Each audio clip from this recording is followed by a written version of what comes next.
We are live. Who all is in here? If we can figure out who they are now that YouTube decided we don't use channel names anymore, we use handles. Now all of those people that use some nondescript handle, we don't even know who they are. What a mess. What a mess no one asked for. But anyway, we'll see how we do.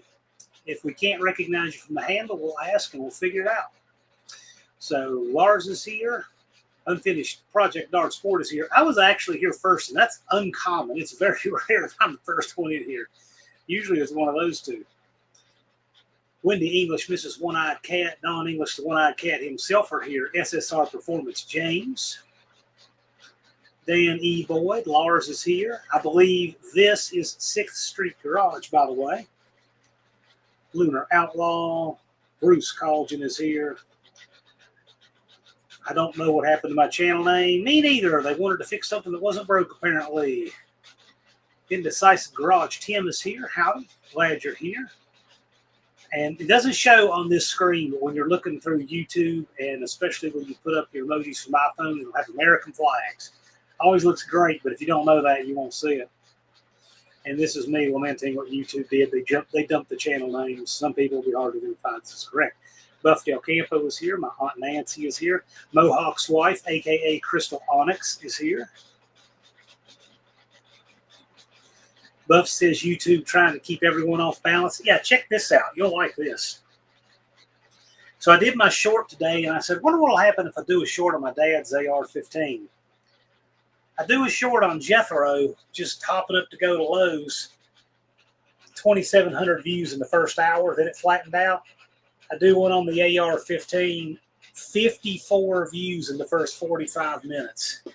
I can promise you, YouTube does not want that video spread because it's got AR-15 in the title. I mean, I'm not into conspiracy, but that's a fact. They got a thing about pushing content that has to do with guns. 48 minutes, 57 views. Lowest performing short I have ever done. And it's not even a bad one. It's a good short.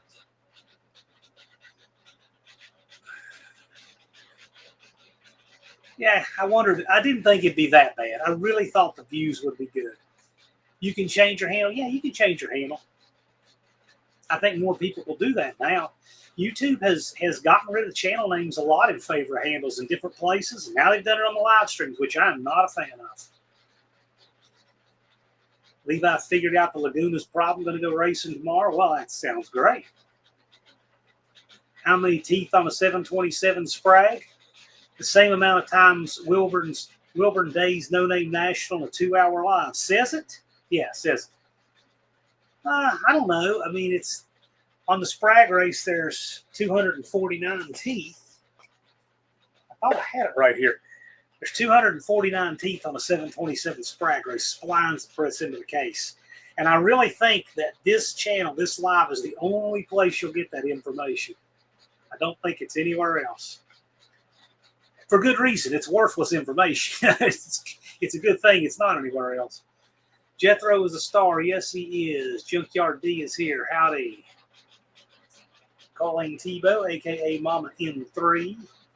YouTube is lame with a capital L. I'll tell you what, they're a great platform. Man, they do some ridiculous stuff. They got a bunch of blue-haired 25-year-old wokies at the helm, and they make unwise decisions with regularity, in my opinion. But, I'm glad to have the platform. And I'm also glad that I don't take it so super seriously like some people do. Some people are just so wrapped up about, YouTube making their life. They get all upset about it. I don't get upset about it. YouTube is community for me. And so it's a way to enjoy fellowship with all of you guys who I would never get to otherwise. And so I enjoy it for what it is. But there are a lot of senseless things like this handle stuff and some of this other and all of these crazy community guidelines that just can't make any sense. I think we can do without all that. Johnny C. 4898. Jethro is a funny video. I agree. Hey, how many of you want to? It's okay. How many of you think I should change the title of my AR-15 video? If I don't get 100 views in the first hour, which I'm at 50 minutes and have 60 views, to put that in perspective, I usually have at least 1,000 in the first hour, no matter what it is. Nothing. Jethro's had 2,600 in the first hour. they all get something close to that, right? Or they all get like 1,000 overall before they level off. And they usually get at least 500 or 600, at the very least that many in the first hour. So this one very clearly is being suppressed. Very, very clearly. How many of you think I should change the title to something really ridiculous? Like put every woke, ridiculous term I can in the title and just see what happens. I think I'm really going to do it. I'm telling you guys so you don't think I've lost my mind. Hot Rod Guy Garage Russell, how's it going, sir? One-Eyed Cat says, all right, all right, all right. 83 days and not scared. That's because you've been working the whole time. Howdy, Matthew. Good evening from Team Nivlac 57. How's it going, Andrew? Thank you for being here. Coach says it's not even on Google. I remember a YouTuber we all know, our favorite uncle, once said, you can Google everything. I said, no, you can't. He said, you can Google everything. You can't Google that, right? But you know what it is here. Hot Rod Guy Garage is listening, working on projects. That's typical. That's the way you do. That's why you get stuff done. You're a hard worker. We appreciate it. Glad you're here, Andrew and Team Nivlac. And congratulations on that drag and drive win. Well earned. I was watching some of that earlier today. How cool was that? Andrew, you're an inspiration. I totally agree. That is not overstating anything. I find him inspirational for our community, not only as a car builder, but as human beings. I mean every word of that. Danny Boyd says, finding feral hog hunting videos or even removing them. Yeah, I don't know. Say July 4th inspired. Yeah, well, that's pretty good. I'm thinking about just changing it to the most woke, ridiculous title ever to see what it does. YouTube would push that, right? Andrew says, one eye Colleen. Why, Colleen? Why do you have one eye? That's not bad. Hey, you know what? I like that. That's a good idea, Colleen. I don't think the filter, you know what? That's what I'll do. I'll put that in there. It'll be in the title somewhere. You think the title suppressed it? I would bet $100 that title suppressed it because I have AR-15 in there. I don't have any cutesy terms, nothing. I feel very certain that title suppressed it. Very certain. Ginger Vance says, hello. Howdy. How's it going? JB says, deplorables unite. Hey, JB. Oh.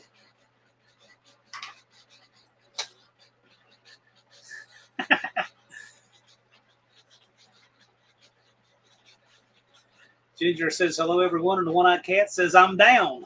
Why are you down? Junkyard D says, I have 74 views in a week on a short for posting hot chicks. I thought that was the clickbait way to get views. Because you can put, you know, just some real provocative, ridiculous short that I would never have on this channel. Those get millions of views that are clickbait for porn sites and everything else. And then when I want to put up something like that about my father's rifle, of course that gets stifled because, you know, we know where YouTube's values are. And they are not mine. T's Good Time Garage. JB says, getting ready to adjust some. Oh, that's a 2-hour, that's a two-year job, JB. If you need help, let us know. And you know, this crowd doesn't know how to adjust fast, depending on who you ask. We'll be glad to help. Love said, I did one with anti-advanced ignition word. It got 2-digit views. I changed the title. It never recovered. Yeah, right. You can't say that. Exactly.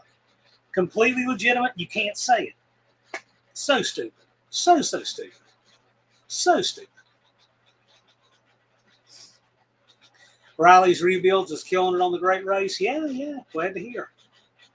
You do want to take? I just did, didn't I? Just for you, JB. Greg McDonald says, watching you while enjoying a fresh rhubarb and strawberry pie and celebrating my 33rd wedding anniversary with my wife. Well, congratulations.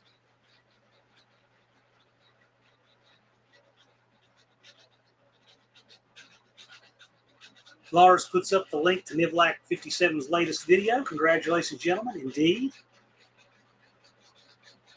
Stupid cat videos are the ticket, according to Don. Now, they could be. There's Ryan Barsness, howdy, who has just registered for the No Name Nationals.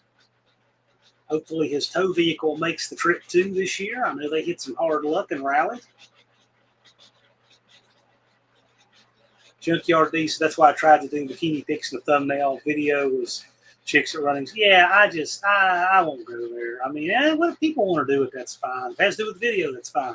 Who knows? If I ever get back to the beach in my lifetime, and that's becoming the biggest if on earth, if I ever get back to the beach in my lifetime and somebody's out in the middle of the boardwalk doing something stupid and it's a funny short in a bikini, well, okay, you can get a bikini in one of my videos. That will be the only way. I mean, it's got to be that organic because it's not my style. Gotta be honest. Dizzy says, congratulations on 33rd. Okay. Howdy, Dizzy. How's it going? Blue Grit Garage is here. I must be slow. I just got what Buff meant. Does that mean that I am anti-advanced? Maybe. I think people have gotten way wrapped around the axle about some of these words. And we've made words mean all these things they don't. And now English is getting to where people can't read, write, speak, or understand it. And I really lament that. The English language is a wonderfully refined language, and we are giving it away stupidly to all kinds of little things. One word, one term, one nonsense at a time.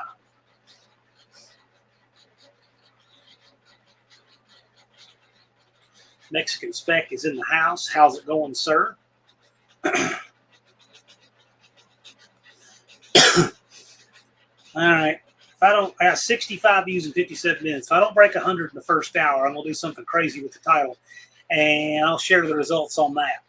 Help me title this thing. I'm going to retitle here in about 3 minutes. Let's just see what happens. One-Eyed Cat says, speaking of Riley, I need a quality Edelbrock for break-in. I don't know that I have anything that quality. Glad you're doing well, sir. What did they change it to? Oh, yeah. So if you're just getting here, YouTube decided to dump all of the channel names in favor of handles. That, if you ask me, that was a solution in search of the problem. And now we've got some of the channels are hard to recognize. If you ask me, the way they keep doing this and moving toward it, I'm pretty sure they're going to get rid of channel names in favor of handles completely. That seems to be the way they're going. I mean, I'm glad mine is just John Wilburn. But for people who have a weird handle that's just numbers or something. I'll tell you what was really funny, speaking of handles.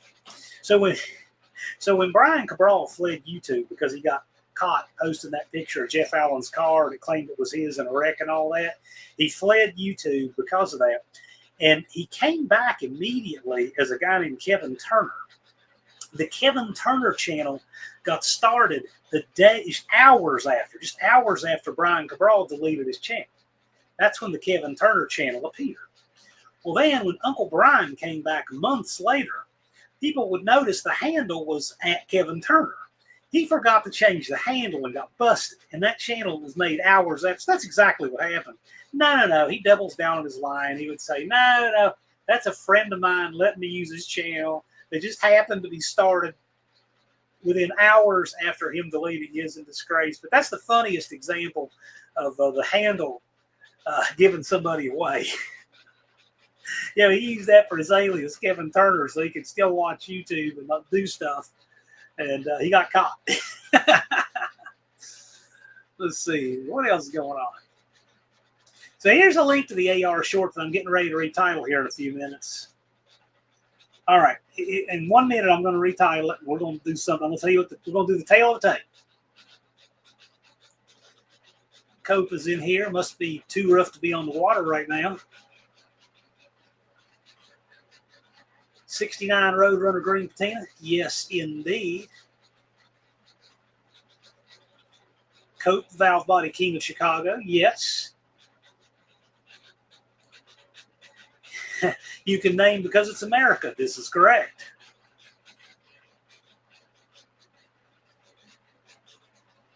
Bob Taylor 3011. Well, look at that. How's it going, sir? Watching from Reno, Nevada. Cool. Hope you're having a good time. Neat. Are these your style of cars, Bob Taylor? The rusty patina and come out of the woods and stuff? Love it. Love it. Everyone has a Bob. That's the Bob. Are you kidding? Yeah, glad you're here.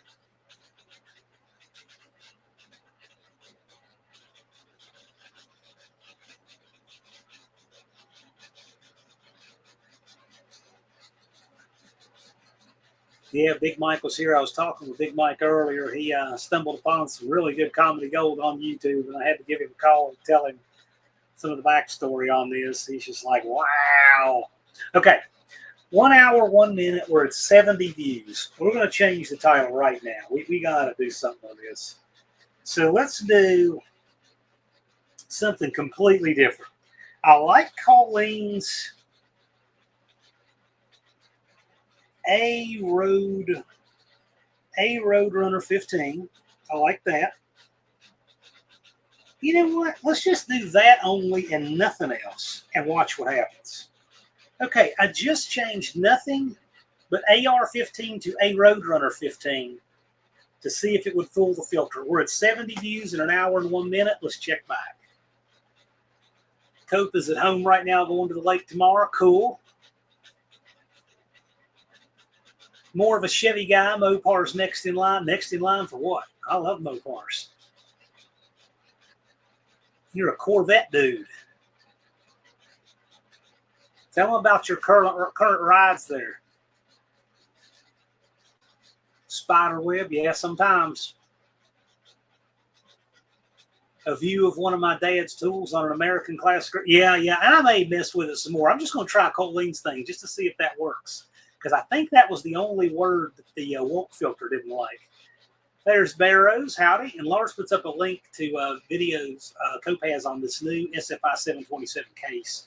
If you haven't been following that, that's a pretty cool story there. Doing what nobody else has done. Yeah, I just did it. I just changed the name of it. There you go.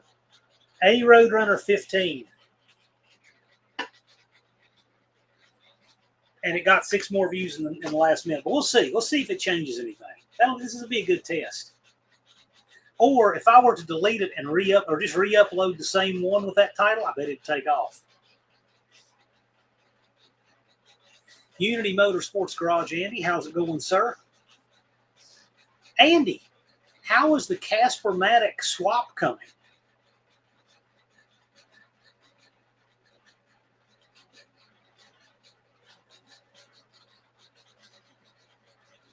Danny Boyd loves them all. Yeah, if you're either a car guy or you're not, you can appreciate all of them or you can't. My top performing short ever is the one I did on that 57 Chevy at that car show. People love those things, and more international comments than any other.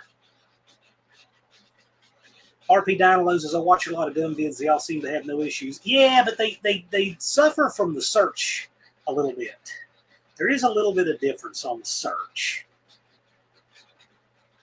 Bob Taylor says 70 Chevelle SS 396 full roller. Just put a Tremec 5-speed and 373 positive. Right on. I like it. That is cool. Yeah, I know a lot of people that do a lot of gun training videos, and I have watched the analytics change on them over the years. I had a friend of mine lose a 320,000 sub gun channel on training. It was absolutely unfair why he lost it.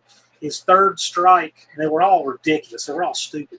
But the third strike was he had a training class for Girl Scouts to earn their merit badges with 22 caliber ARs. It was a Girl Scout troop from Florida there with their scout leader earning a merit badge in rifle marksmanship. And YouTube said that was violent content. And YouTube removed the video, and it was his third strike, and they deleted his channel with 1/3 of a million subscribers monetized and all. And YouTube dumped it because they don't like guns. And he had no appeal, nothing. So there you go. No Name 500 contender Lone Wrench Garage. Here's the link to him. We've got 4 channels running the No Name 500, and we've had several alumnus this year. We need to break about 75% to break par, but I would really like to see a 100% graduation rate this year. It's absolutely possible. Go over and check out their channels if you have not yet. Subscribe if you feel so inclined. But come on, man. Indecisive Garage. It's race season, man. Mean Street Mopar. Come on. Mean Street Mopar is only 89 subs away. No, he's getting closer than that now, I think. Stinger Salvage, really close. Lone Wrench Garage, he's got some ground to make up. He can totally do it. He has an 18 tribute van. How does that guy only have 100 and some subs? If you haven't yet checked out Lone Wrench Garage, go check that dude out. He's got neat content. Yeah, check him out. He needs to make it. Yeah, so RP Dynalo sees it's using his handle instead of his channel name. Right, exactly. It's done that to everyone. I don't know why. Andy says it's been a tough road, but you'll be seeing content soon good about. I get it. Boy, let me tell you, my life has been pretty different the last couple of months. So I might do a little video on some of that here pretty soon. Max Winchdick Dasher says I may go racing, weather permitting. Yeah. And here is the link for Indecisive Garage. Tim has Cope Trans brake in his truck. He's got a Lightning clone, supercharged F-150. It's super cool. He still needs about half of his subs. Check him out. Share him with your friends. You can totally do it. Junkyard D says, need more burnouts from the A-Team van. Well, I'm telling you what, anybody that doesn't want to click on a burnout from the A-Team van, I question their patriotism. Let's see here. Here's a No Name 500 Contender Stinger Salvage. Link from that from Lars. Yeah, check him out. He's close. He has a cool C10 that he's converting to a K10. This is stuff you want to see, right? I know I'd like to see that. I think it's cool. And here's the link to Mean Street Mopar. He is leading the pack.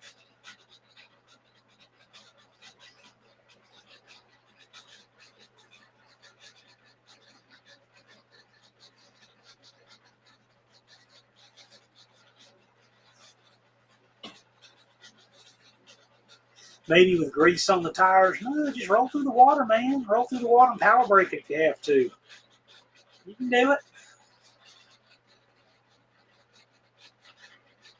You need more power. We can help you with that. I don't know if my aunt's van would do the burnout or not. I mean, I've done a burnout by accident in the water. I've spun backing up the driveway with it. I don't really know what the little 318 would do, but just never tried. I started looking. If you haven't seen, I put up a short on the radiator options I have for the van, and I'm trying to figure out what to do. I've got a C-body radiator that will give me a 3-quart radiator with a brass tank. It's going to need me to make one little adapter bracket to the side. I think it would be a good choice. I could try to get the cheap Chinese plastic tank radiator fixed, but I really had no confidence in the first go-around. I don't know if it'd be any better the second. I could do an all-aluminum Chinese radiator. Anyway, I'm trying to figure out what to do with a radiator for the van. If I just throw a radiator in it, I'm good. I really would like to do that here in the next month or so because I haven't been driving it. I'd like to take it back to Sykeston here in September. So the van's awesome. I want to drive it more.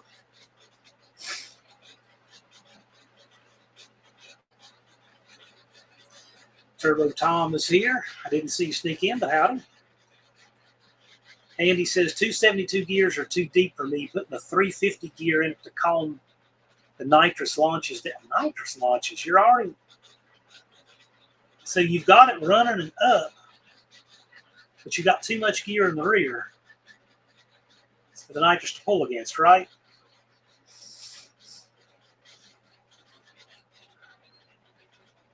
Okay. See, I would have thought it would be about like Haney with all that gear. You don't have near as much gear. Of course, you got a lot more torque, too. Junkyard D says, are we taking wagers on who gets the 500 next? It's neck and neck at the top. Yeah, it is. I mean, I don't know who to tell you. I really don't. I really don't. I don't see anybody jamming away at it. I will say that I see a lot of them they're making content, though. But shorts don't deliver the subs like they used to. I've been doing the shorts out of solidarity with all the guys, but they don't deliver subs like they used to. And the main thing is just make it. Doesn't matter who makes it first. You know, just being good fun, right? Andrew Nelson says, Racer, make sure you hit the tracks when you can. They are all struggling with weather-related cancellations this year. Sorry. Some of our local tracks are under 50% this year, and that's what causes them to go away. They got to be able to make the bank. Aunt Nancy said that van would flat move when you needed it to. All I'm going to say. She would know. We'll let you take the fifth on that. I've never had that van above the speed limit. I've had it everywhere, but never above the speed limit. Should be taking it to Sykeston, though. Blue Brick Garage says, anyone. I'm worried about Anna's AOD in her 67 Mustang. There was no throttle valve cable, and I don't know how long it was driven. It is a later 351. If I put in a C4, do I only change the flex plate to a 50 ounce? I don't know. Ask Ford people that. There's a lot of them in here. I couldn't tell you. Barrow says, my best grossing short is now on how to find cheap big block Ford horsepower with the Cowboy Caddy, Lincoln Mark III, and how to get it 1-for-1 for next to nothing. Okay.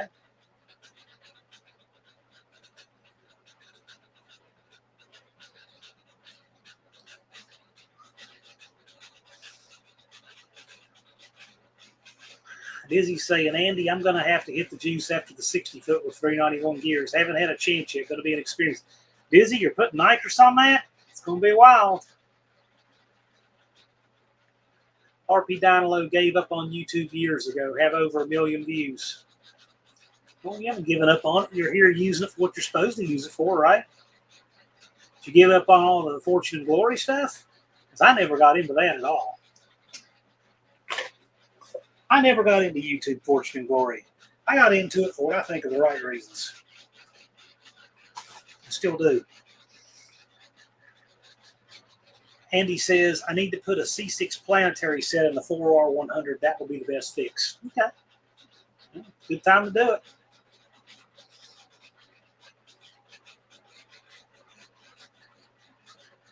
Andy says nitrous is very addictive. I can see that. Nitrous can be a great part of a program to make something run.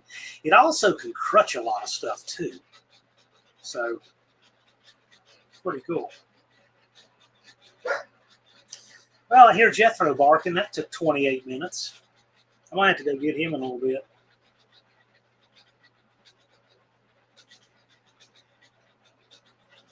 Indecisive Garage Tim is in the house. Yes, he is.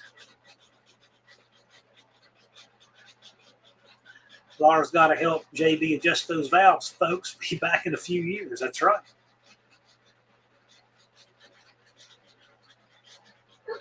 Yeah, he's getting testy out there.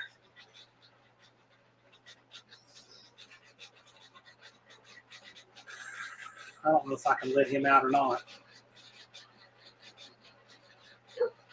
Yeah, I'm going to have to, though. He's in his crate, but he's starting to get cranky over there. Big Mike says, if you ever hear about Big Mike getting on the nitrous, you know he's getting dental work. Yep.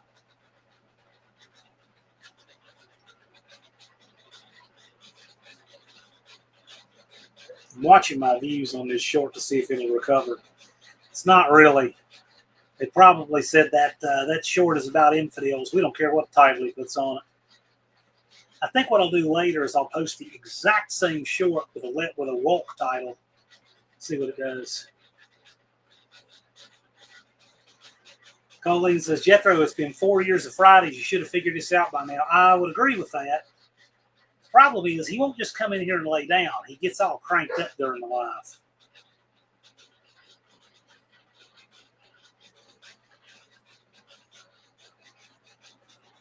So Dizzy's, he's got a 150 shot he's working on. Oh, boy. I don't think it's the title. I think it's all about the title. We got good reason to think it is. And I'm going to re-upload this very same video with a different title, and I bet it'll do vastly better.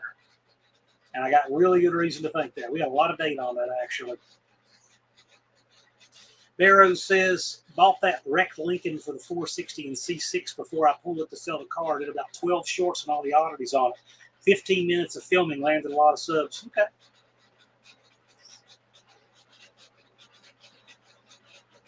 Yeah, before the weather got so hot, it's too hot outside now. I would just leave him in the car during the lives because he'd just take a nap out there and was happy. But it's too hot right now. So I got him in there in his crate so he doesn't come back here and start barking. I may have to move him or something before the slide is over. We'll see.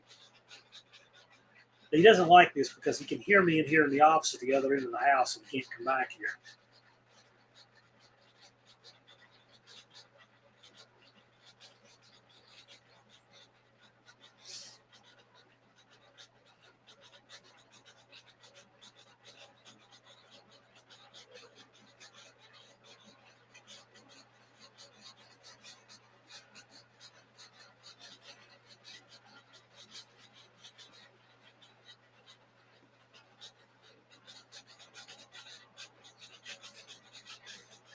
Maxwell's Dick Dasher said, I went outside to let my dog in today. He was sitting there with a dried up turd hanging out of his mouth like a cigar. Well, that's just lovely.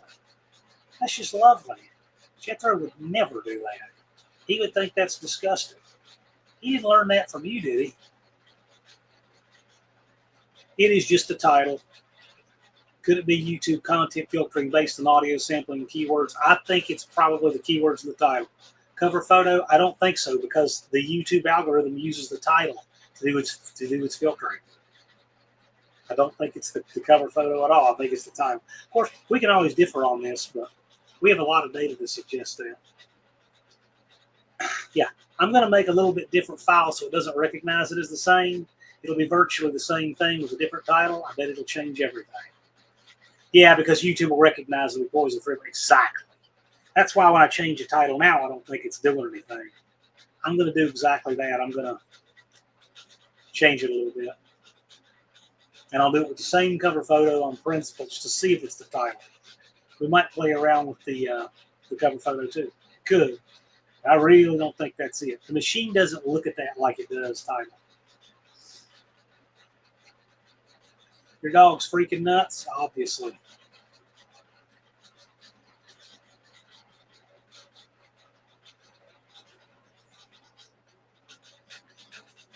This is fun. Yeah, I have fun with it. It uses the title and the file name. Well, actually, I shot this short and then uploaded it from my phone.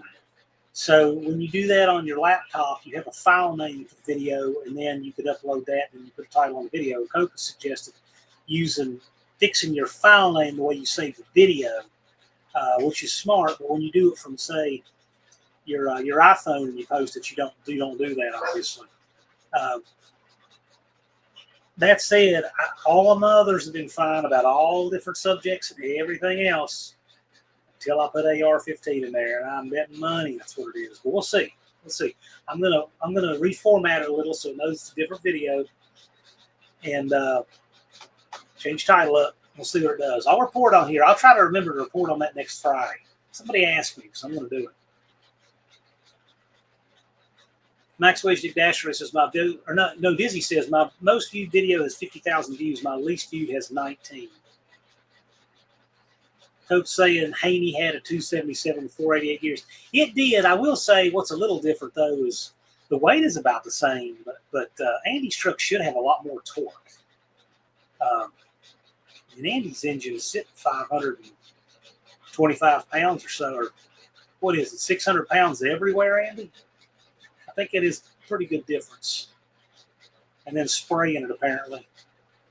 I think he wants to be upside down in that white truck before it's over.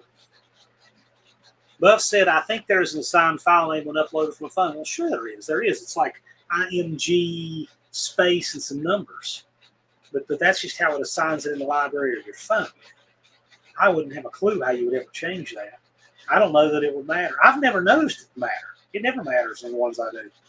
I just think it's the only thing I can think could possibly be is that time. I don't believe the filter's nearly sophisticated enough to see that rifle in the thumbnail. I think it's the title. We're going to find out. We'll have a little fun with it. It's very disheartening, though, that you can't put up a short like that. All that.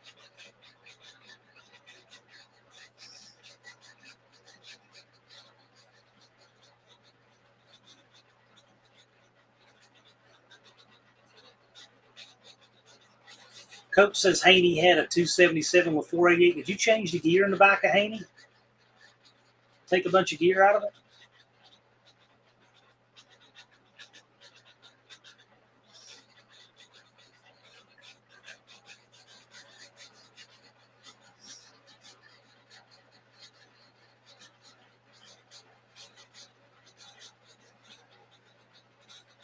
Busy says my coin videos get a lot more views than most others. Cool.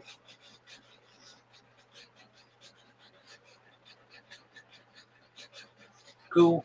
I've enjoyed the shorts challenge. I did it because I've enjoyed it. I don't know how many days we have left of it, but what do we have? 3. Well, we only have 7 days left of it. I've enjoyed it. It hasn't yielded nearly as many subs as it did last year, though. Shorts don't get the kind of subs they used to. The money distribution is all different with YouTube now. They've rewarded stupider content that's flashy, and I really lament that. Okay, you just said it had it. That's why I wondered if you took it out. I knew you were thinking about it. Coach said it's always had a 488. I know one thing, that truck leads violently because of that. It'd been a rear end house because of that. Probably because all that violent torque with all that gear in it. But that's just part of Haney's personality.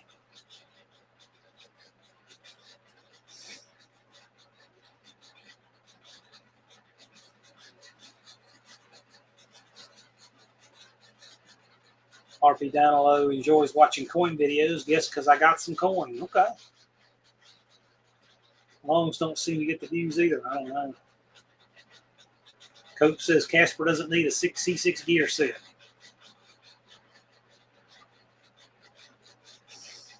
Well, whatever he does with it, I'll watch the results of it.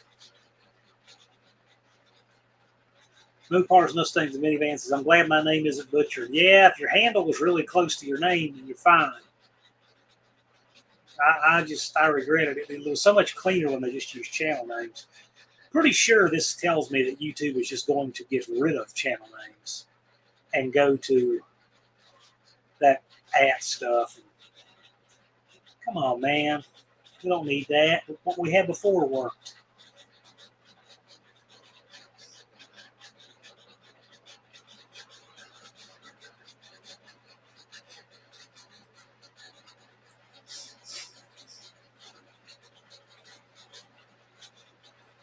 Yeah, those views have not recovered at all. I'm only at 91 in an hour 23. I'm going to have to reformat that whole thing and see what will happen.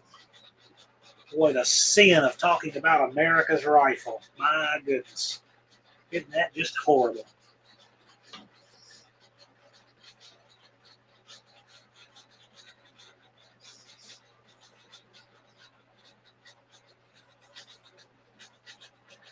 Barrows says, I think long-form automotive content will last a lot longer than the stupid clickbait shorts.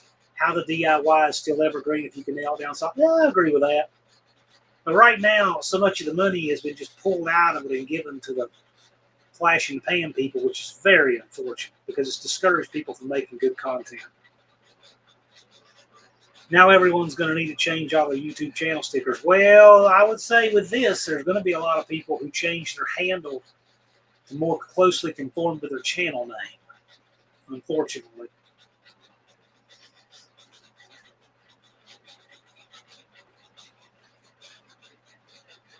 RP Danilo says, John is the only one who says my channel name correctly. I had to change it to SRP for Tony. Well, he says a lot of interesting stuff. What can I say? Blue Grit Garage says, I do like the shorts being longer than 15 seconds. It was not good at speed talking. I don't like them going to 3 minutes because now we've taken good quality video where the phone is oriented like your eyes, and we've made it like this to cut out most of the action and purposefully made lower quality video, and people are now trading good video for bad video because it performs better on YouTube. I think that was a huge mistake. I don't think they should have caved into the way the less intelligent among us film. Most of the time when you see people filming vertically, they're chanting World Star or something, okay? People just need to learn to film like this. This is the way your eyes are oriented.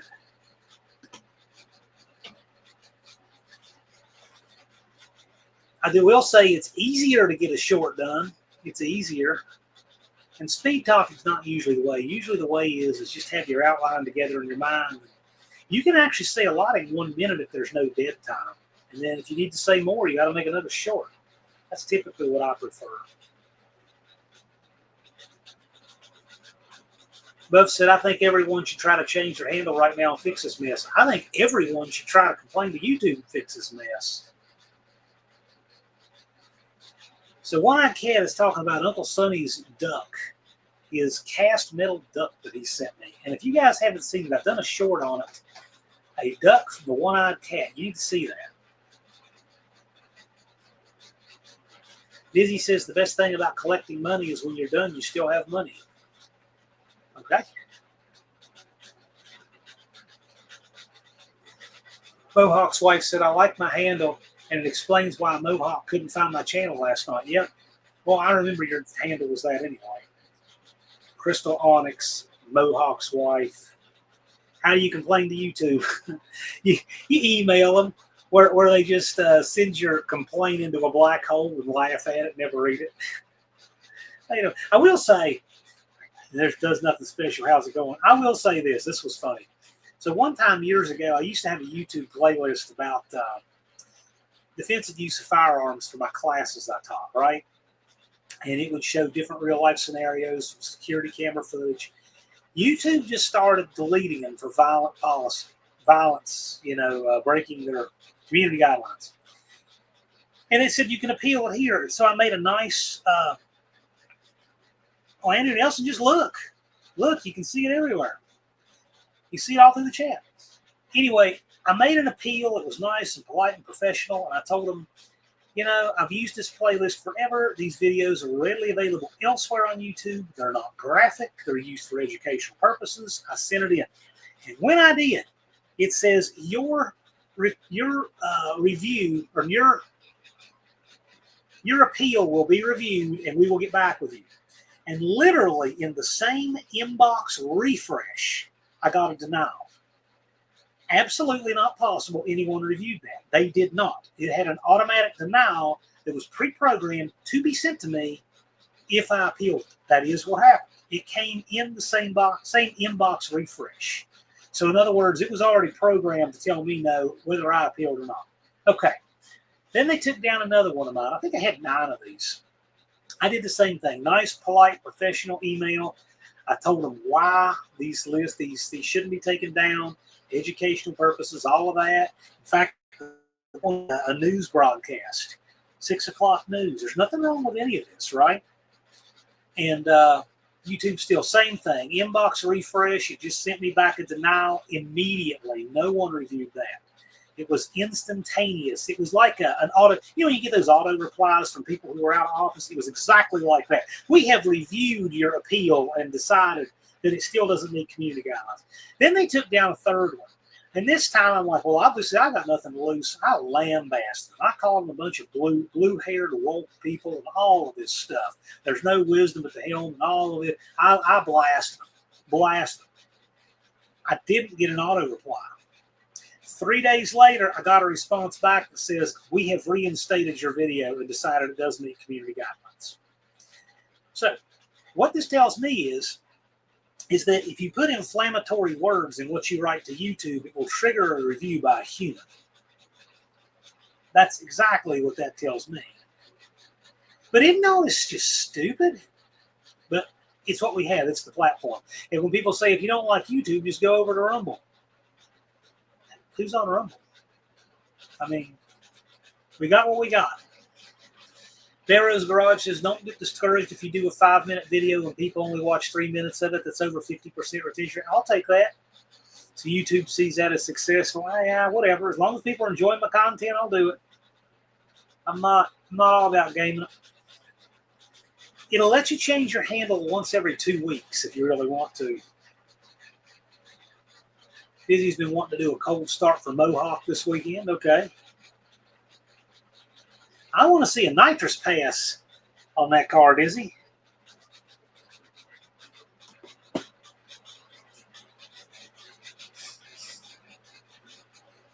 YouTube says violence is only good when the left does it. Oh, absolutely, absolutely.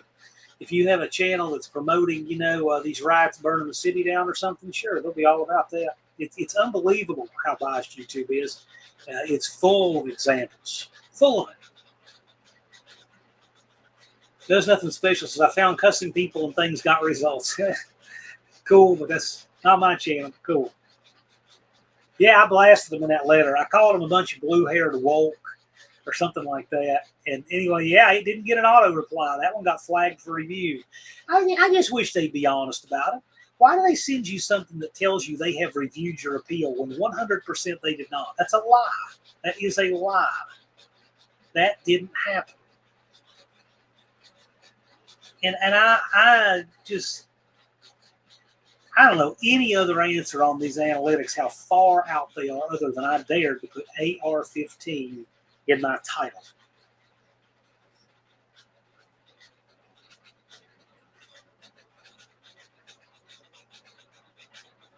When do the call-out videos begin? September is coming soon. You know when the call-out videos would begin? When people show up over there and the call-outs are there to race. That's a really good question, US 191. We should have call-out. We should have call-out videos in spring. But this is a really good time to do it. You can make call-outs right now. The participants need to do the call-outs. I mean, we're providing the track to do it. You know you're going to be there. Now's the time.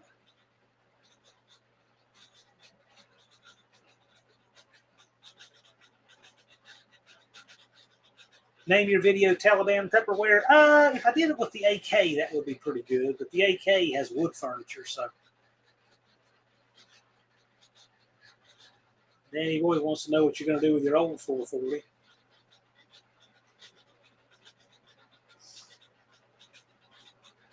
Wants to know what the one-eyed cat's old 440 if he's got any plans.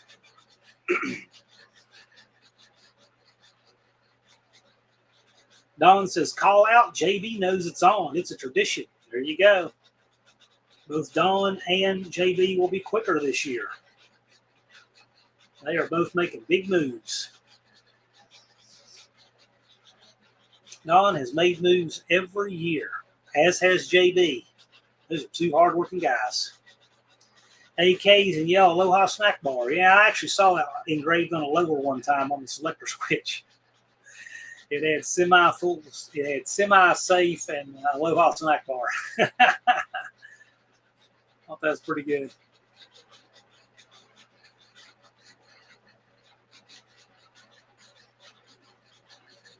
That was the Spikes lower that had that.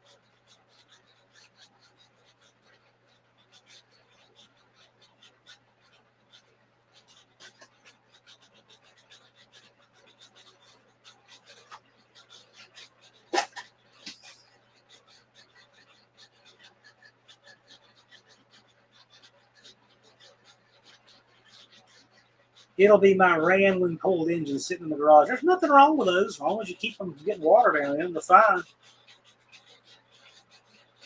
Big Mike says, I can't wait to take Mr. English for our first ride along in this year's project. Sounds great.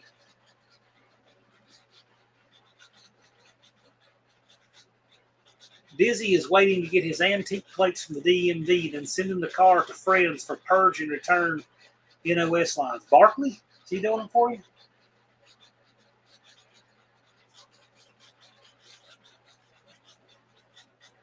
Colleen says he's going to need a new windshield banner soon. It's peeling up where the wipers hit it. Yeah, that's the thing about that really deep one. We'll figure it out.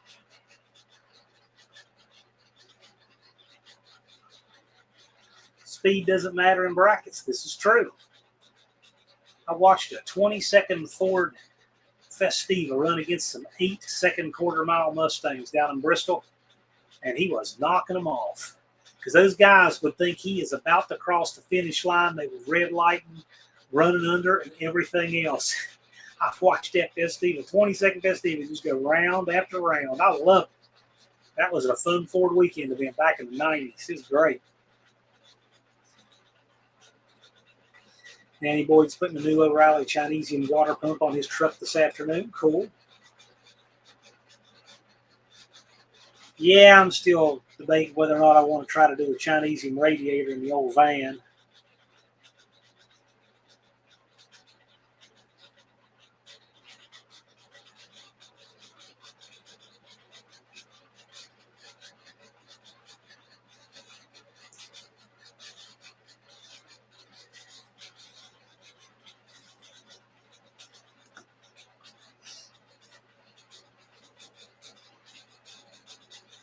Let's see here. Where are we?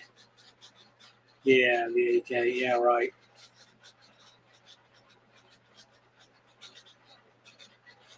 One-Eyed Cat says, Big Mike, I'm already expecting it. Don't break the steering this year. Big Mike manages to break things that have never been broken before.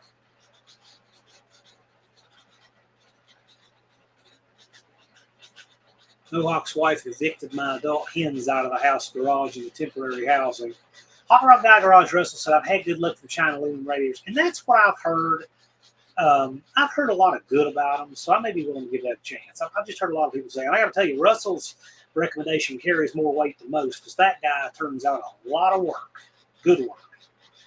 Cope says, in Indiana, if you're on food stamps or welfare, you cannot get vanity license plates. That is wild. Did you know that Virginia is #1 in the country in vanity license plates? #1. We are first in America. I believe it's in Texas. If you're behind on child support, you can't get a concealed handgun permit.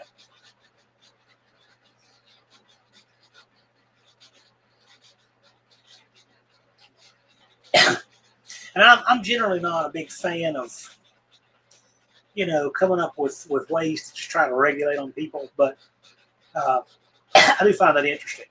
I mean, nobody should just get behind on child support. How about that? But yeah, I thought that was interesting too.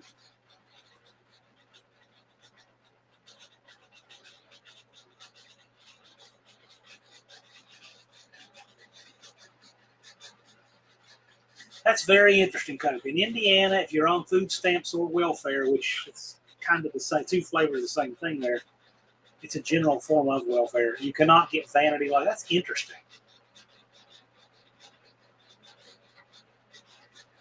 That's interesting. That's interesting. Yeah, one time I worked the Montgomery County Christmas store one year. And I have nothing bad to say about those folks. Hardworking people. They want to help make, you know, Christmas happen for disadvantaged kids in this valley. And I think that's great. But I know when I worked that event, I stood there in a pouring down rain parking lot and watched all of these people with all of these expensive finance SUVs coming in there. I'm just like, you live imprudent lives and get under this threshold to come here. When there's very, very obvious sacrifice you could make just to live like a normal person, and yet you don't. And they would come and complain, and that really soured me on that. I've never worked a Christmas store since. It irritated me. I would hate to think it's just that one year, but I just saw it the whole evening. Can't defend yourself, you're behind on child support. Well, that's the thing. I mean, you shouldn't have to have a permit to carry. That's interesting when they did. Busy, are you agreeing with Cope that you can't have vanity license plates if you receive public assistance? Is that who you're agreeing with, Busy? Just making sure, because that's a banner day here.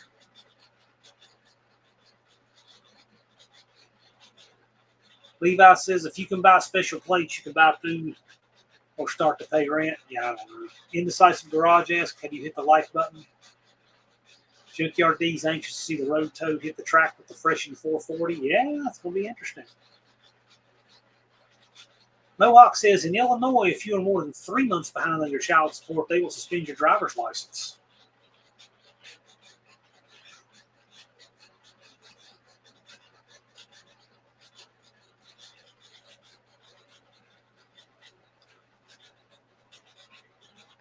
Cope says, will vanity license plates in Indiana cost more than regular plates? Yeah, right. I get that. I'm just curious if I know that's why they do here too. I have one vanity license plate, and it's a tribute to my mom. It's the only one I have. Blue Brick Garage says, who wants to call out Anna and her 67? It will give both of us an extra incentive to get that mess of a car going. Well, there you go. Busy says, yep, I'm a lot more agreeable than something. I just think it's amazing you agree with Cope on something. That's all. Not that you're not agreeable. I just think that's wild. But cool. You guys can bond on that.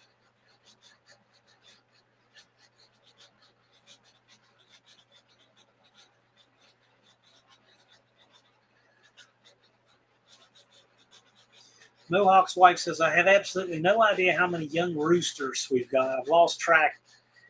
And if anyone asks, no, I don't have enough chickens yet.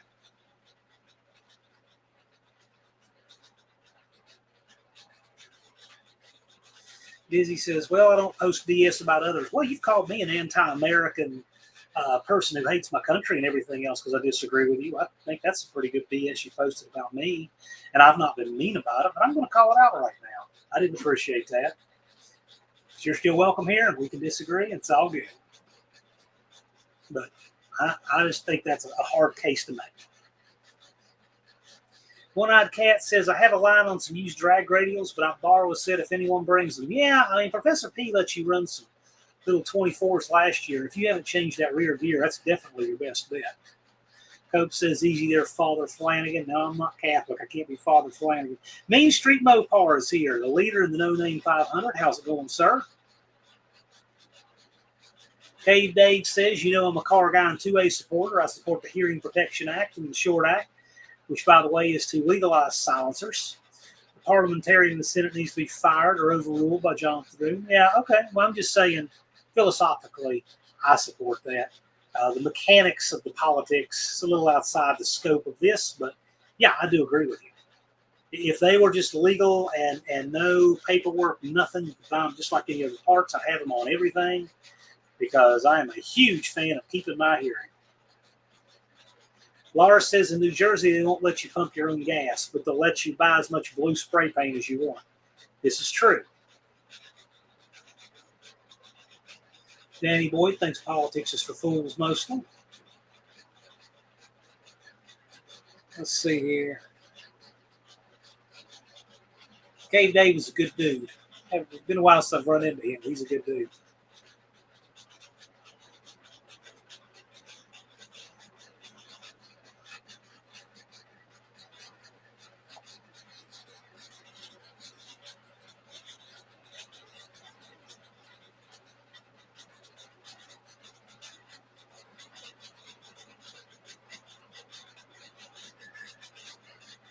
I should check and see. 104 views. Yeah, they definitely put the hit out for me. Get out. I'm not even going to respond to that. That is ridiculous. I'm not even going to respond. One-Eyed Cat says, those were great tires. I never spun off the line with them. Burnout box was funny. Yeah, they actually perfect for your car. Cope says, in Chicago, you cannot drive a truck down Lakeshore Drive. Tell them why, Wilbur. I probably can't answer as completely as Cope, but I know that it has to do with prohibition. It was to keep trucks from running illegal whiskey down through there where the bars were. I believe that's the way it is, and that law is just still on the books. The problem is that now the prohibition is nearly 100 years behind us. People can't drive their pickup trucks down through there. It's an old, obsolete law. Do I have that pretty close to correct, Cope?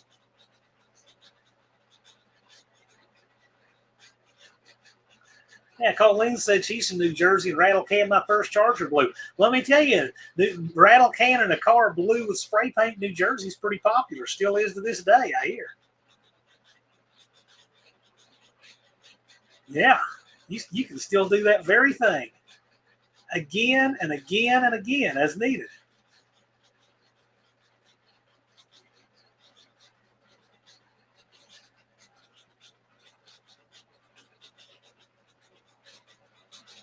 Yeah, I'm not even going to delete it. I'm going to reformat it and up because it's part of the shorts challenge. So I'm going to leave it up, but I'm going to reformat it and re-upload it with a different title and enough format that it can't tell it's the same video, and I bet it does just fine. I'll report back in the next Friday Live. Okay, I must have gotten that pretty close to right. Thank you.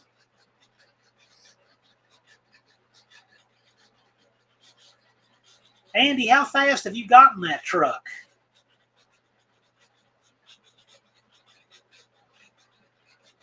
I think it's absolutely nuts trying to run fives in that truck myself. I hope you live to tell about it. I think that's crazy. But you're a grown man, and do what makes you happy. No TH400 for Casper. Nope. What did I miss, John? Well, you missed an hour of the live. But Main Street Mopar is leading the No Name 500. Go check him out. See if he earned your sub. He can just get a little closer. We're going to have a 500 party for Kim there. He's close. No, Andy, I mean, what kind of times are you running? Don't listen to me because I think that that's too fast for that truck. No, I'm telling him, he can do what he wants. He's a grown man, but don't act like that's a safe idea. It's not. 29 teams running that kind of speed and all that.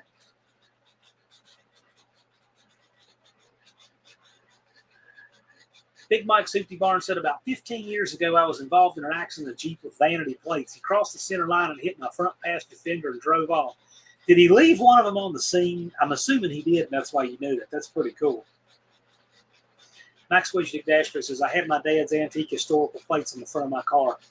Yeah, I still got dad's antique tags on his Jeep, and they're legit, but they look terrible. He's got the yellow state issue tags. Unfortunately, the Jeep is just a little bit too new to get the year of the car black and white tags. They would look so much better on that Jeep.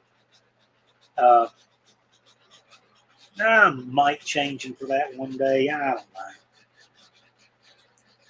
Big Mike said he had his first name and last initial on the plate. Didn't take cops long to find him. I would have hoped they could have found him regardless of what was on that plate. They had a plate.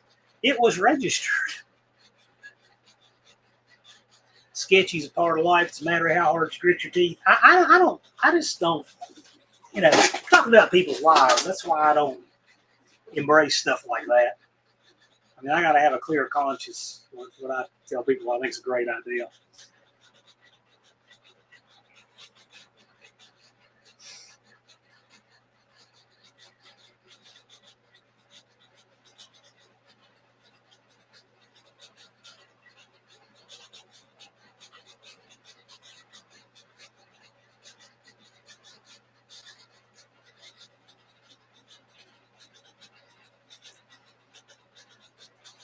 Fives in an A body isn't a good idea, but folks do it. Have you seen the chassis they put in those A bodies to do that?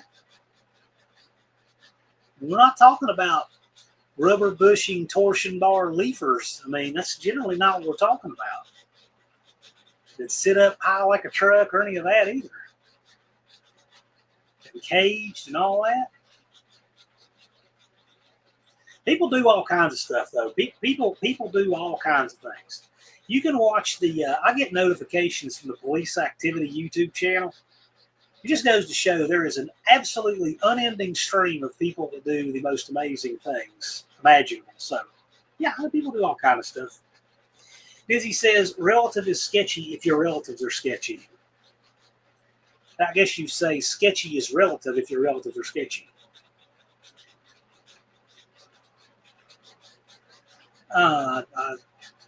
Colleen, what's the fiberglass tube car? I mean, if we're talking about a real chassis in that, I mean, fiberglass is pretty much irrelevant. But that also is a lot of money. It's not Casper. It's a different thing. I mean, people look for their own challenges. And they want to do things, with what's cool and all that. And I get that. I mean, if it was only about running a certain speed, then why didn't everybody just run a dragster? Because then they would save like 1,500, 2,000 pounds. But it's not. We want to do it with a car and all that. So I get it. I totally get it. Cope says, Wilburn, it would like you have a Model T running in the background. Now, that's my attic fan. My attic fan is cranking. Yeah, I've got an old school attic fan that I run. If I'd thought about it, I'd open that window before the live would have helped them all. I just have that in the middle of summer. Usually I shut that off. Dizzy loves Casper. I do too. I think that truck is super cool. If I had to pick on one hand the coolest vehicles on all of YouTube, I know Casper's on there. I don't know exactly where it would get, but it's definitely the top 5 somewhere, if not top 3. I think it's an awesome truck, and I love it.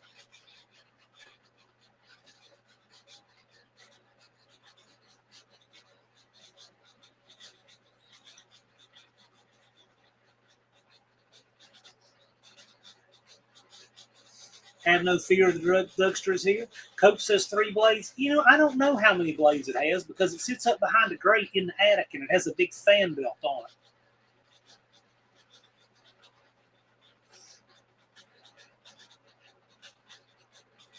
Boy, that thing works though. You can cut that attic fan on and cool this whole house off in no time.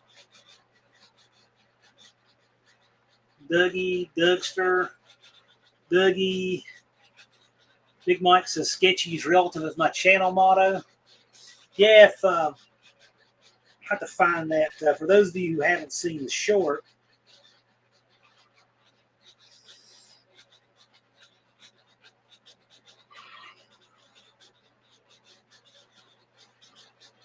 for whatever reason, it's not. Let's see if I can find this for you guys. I don't know if you can see this or not. This thing? No, I'm struggling with it now, of course. This is my father's thing.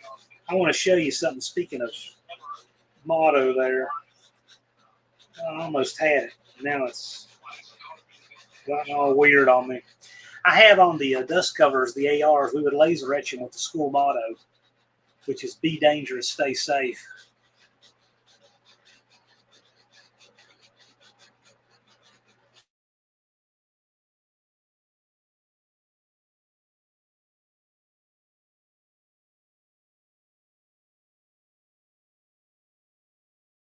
Like your 3-bladed ceiling fan. Your 3-bladed. Now that we're black, how did that 3-bladed ceiling fan sound like that? Oh, it'll do it, Andy. It'll do it. Dizzy says, one of my projects was a 68 Ford short bed 390. I put a built C6 in and 34-inch swampers. Oh, you know what? That sounds like it would look really cool. Was that a long bed or a short bed? Oh, you said short bed in the title. Okay. I like it. I like it.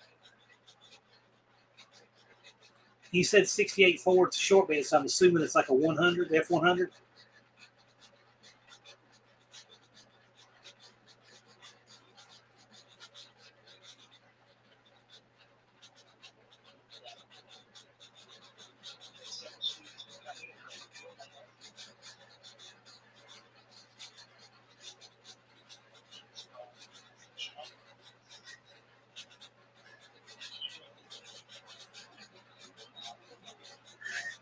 Coach is suggesting Andy to leave in second gear.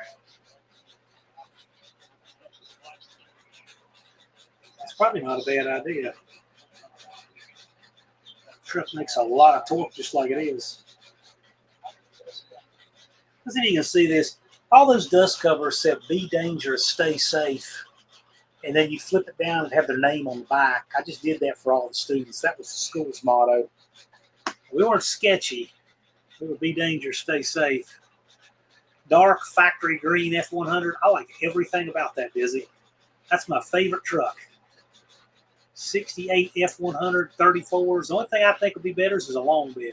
For some reason, I think those trucks look even better in long bed.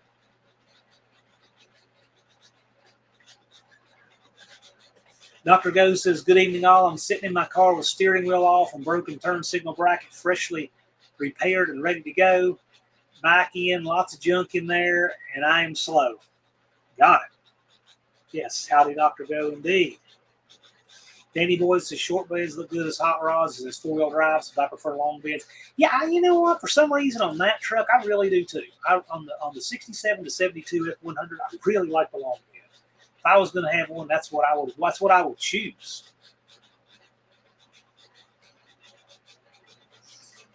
Danny Boy says I prefer the 70 to 72 bump sides for the classic split grill. I actually like the ones right before that better, the 67 to 69, because it has the grill goes all the way across. But they're all great looking trucks. Dexter says his shop truck's 2-wheel drive short box. Yep. Pauline likes the step size. Yeah, it's cool. Dr. Go, is that a JB Weld special?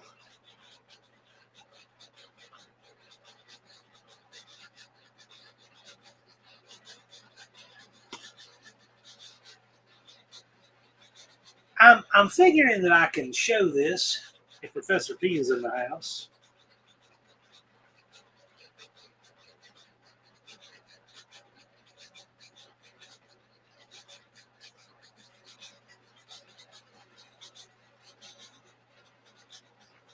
All right. So this is Professor P. He's put the strut rods on Plan Z there. There's one that Joe sent him. There's one I gave him right there. And if you notice, it's got some sacrilege. It's got disc brakes now with some really long wheel studs. Cool. Plan Z is going uptown. Danny Boy says, I like the old single grill bumps too. Don't get me wrong, bump sides are my favorite. Oh, yeah, I'm all about it. I think they're great.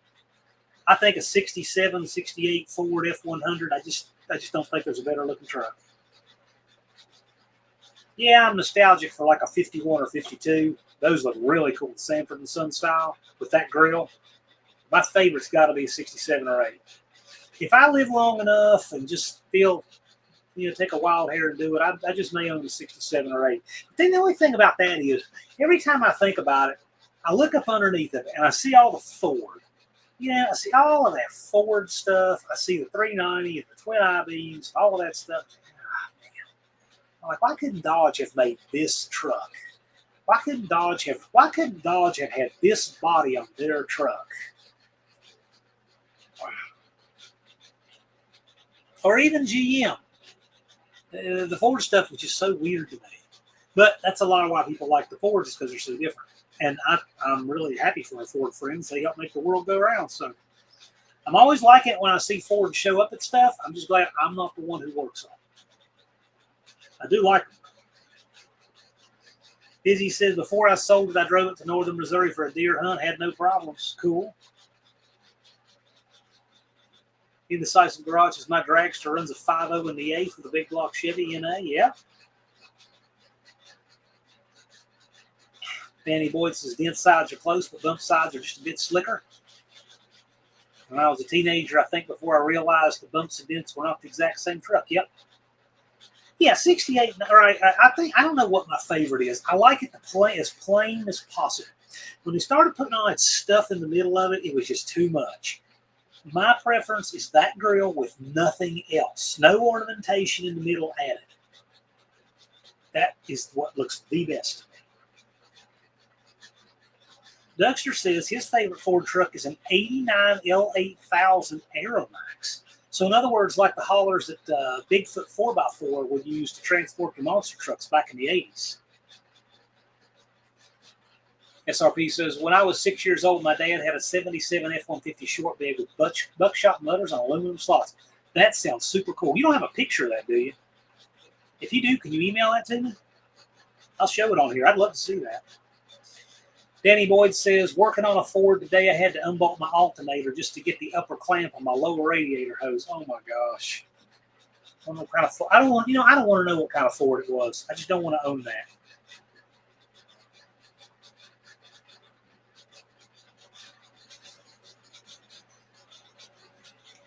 I always thought that was just utterly senseless when things were that difficult to work on. And I just.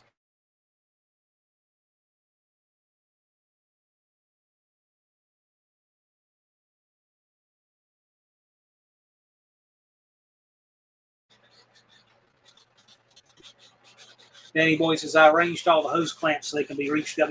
Yes. I always fix it when you go through there. Victor says, 78 Ranger Lariat. Love that truck. Hello, all. Hope you're well.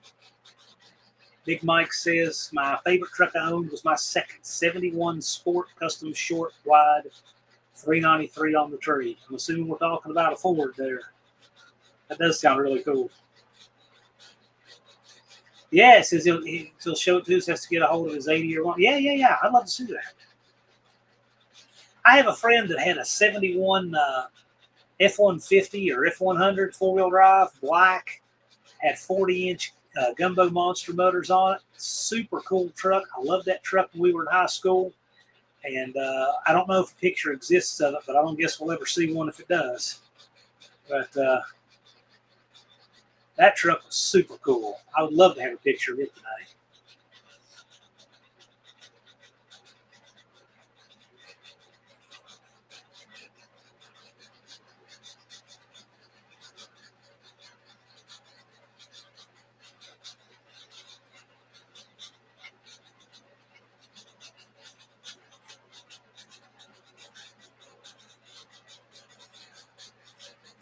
Danny Boyd's talking about the lower thermostat housing bolt on a 289, 302, 351s have a higher deck and gets around that. Yes. RP Dynalo also had a 1-ton red 78 dually. Here's a guy who has exactly that. It's about a 78 model dually red. He hauls firewood in. He lives just a couple of streets this way. Truck's got Mr. Wood on the sides. And I remember one time he couldn't get the truck to start, and so I pushed him, down the street just a little bit so he could start it in gear. Cannot even imagine doing that today, but it happened. Dougster said, my bud Eskimo Joe had a 79 3/4 ton XLT in gold. It's just clean. Yeah. I remember a buddy of mine, Justin Cook, I went to college with. He had a 78 or 79 Ford, and it was so clean, low mileage. Only had like 40-some thousand miles. It was four-wheel drive, 31s or 32s on it, maybe 33s. I think that's more like what it was, 32 or 33. That truck was so clean, ran so good. It was a 451 modified 400 with C6. I loved that truck, and it was that cream color and brown two-tone metallic, just beautiful truck. Loved that truck. Kind of wonder what happened to it. SRP says my whole family was Ford. Yeah, most of my friends are Ford people, believe it or not. I know a lot of Mopar people from No Name Nationals, but back before that, most everybody I knew was Ford. So my Ford friends, a lot of them are OGs from way back there. Danny Boyd says 75 was the first F-150. Yeah, I didn't remember what year it was. I didn't think they'd go back that far. All F-150s came with power brakes to get them over 6,000 gross. They could be sold without catalytic converters running regular gas. Well, also, too, things that are 6,000 gross get a different tax break entirely. I believe when you're over 6,000 gross, you can expense it out in 5 years versus all by mileage and stuff. So there's a lot of reasons people like their company cars in 6,000 gross or 6,005 gross and more. Busy says in 72, Dad worked at Fenton, Missouri Dodge plant, ordered a 73 Dodge 3/4 ton Club Caddy, bronze metallic and cream white with black interior of 360. Bought a cab over camper for. Sounds like a beautiful truck.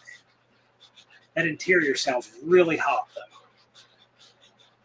It sounds like a beautiful truck.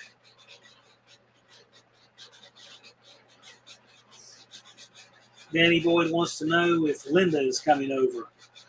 He's asking Dougster. Who is Linda? Is that Mrs. Dougster? Wendy English says, hello, everyone. It's her time to swing in from work. Glad you could make it, Wendy. Dougster says, our last Ford was a 76 Torino, and our last Mercury was an 80 Grand Marquis wagon. The 351 and the rusted out Torino went in the Merc. Okay. Story time for you guys. Here we go. This is a good one.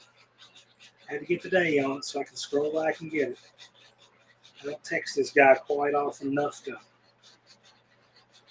have this handy. Okay. So a friend of mine, he wanted a demo derby car.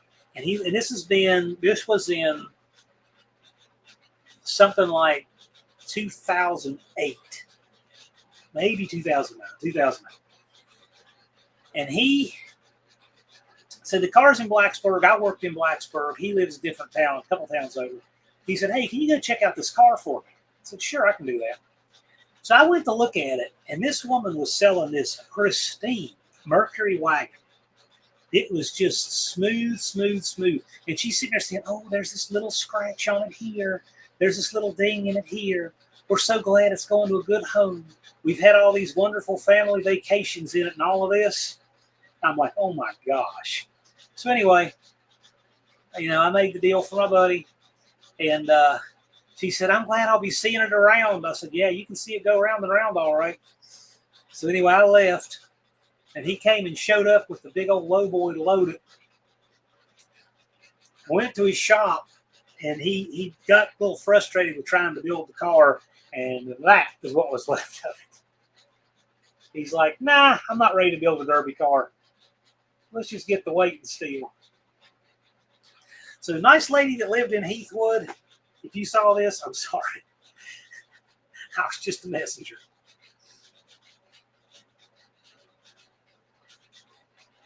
Levi says, just back got a shower with this heat. I can't stay clean, sweating all the weight off naturally. It does help. Busy says it was scary riding above the cab on curvy roads and Dad driving that thing, swaying back and forth, leaning over. Yeah, well, I've never ridden in one, but I can see that.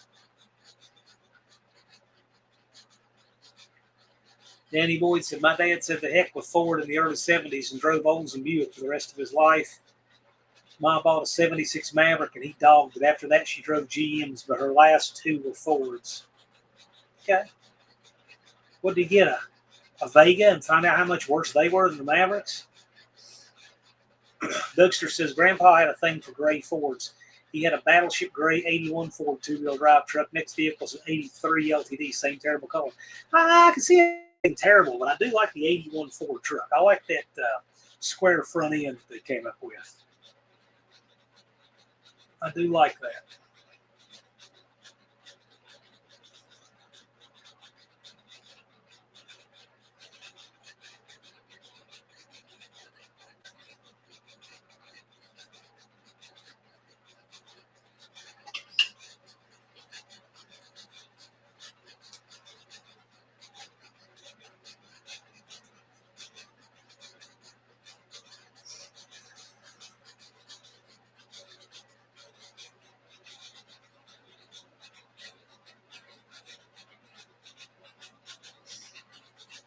Let's see here.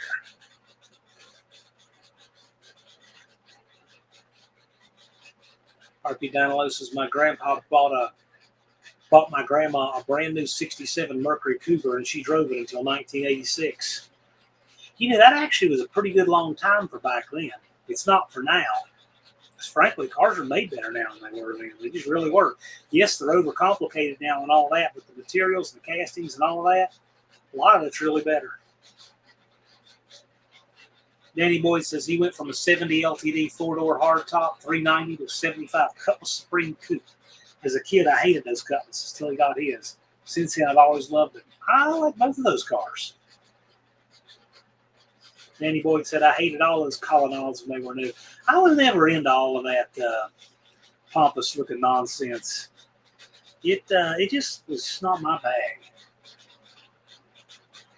RP Download says, I get jealous looking back at all the cool cars my parents had back in the day. Hey, let me tell you, before I was born, my dad had two 57 Fords, a 56 Thunderbird. He had a 66 Chevelle 396 4-speed.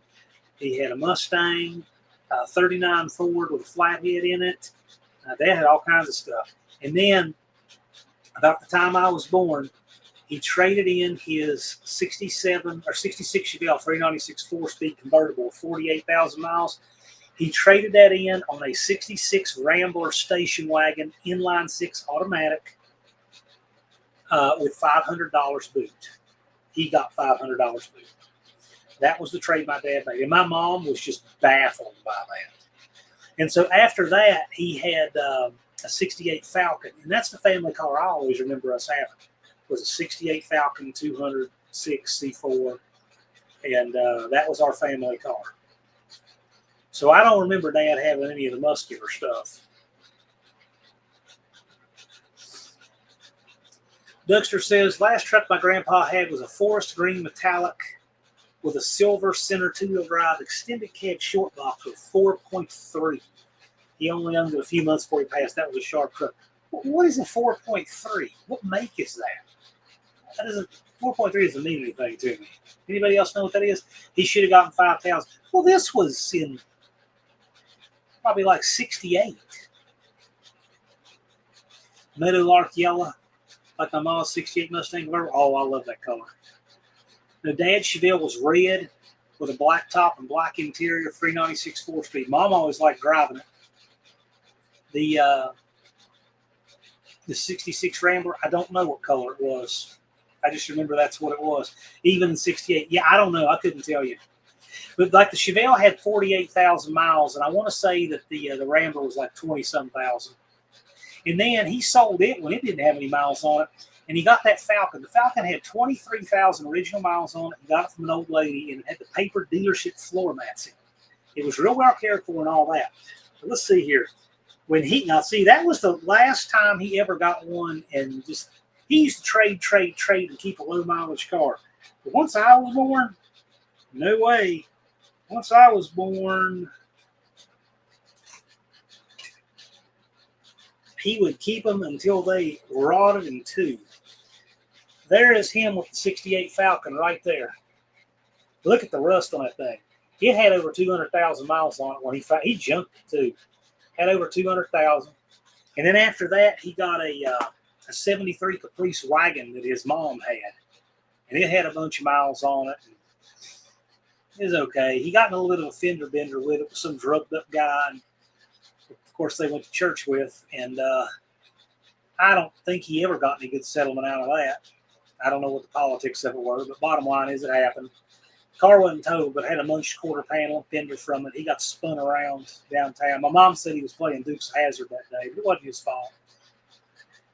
Anyway, he had that for a while, and he got rid of it. And then in 87 or 8, he got I want to say 87, he got a 2-year-old Escort. 4-speed, low mileage, at 40-some thousand. I don't know why those cars had like 48,000. It just seemed like the magic number where he would get them or trade them.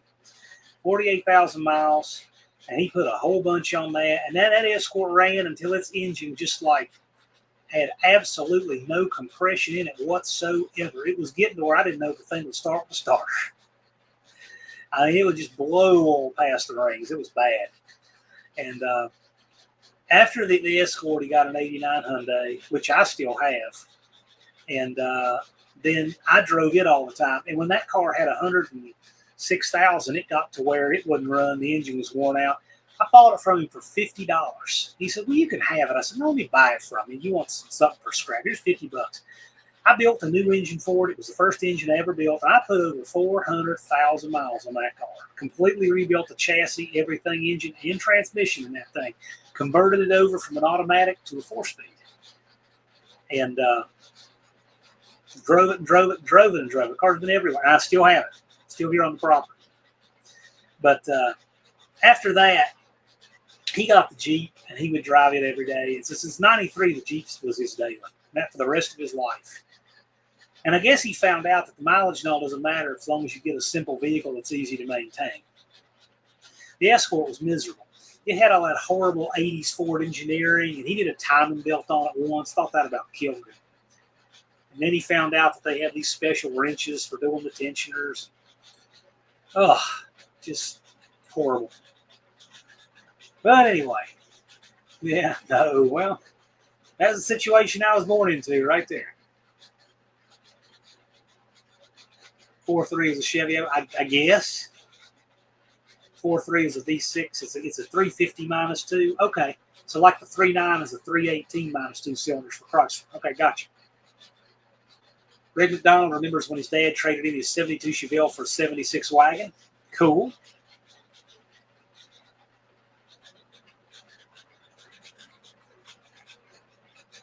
Wow.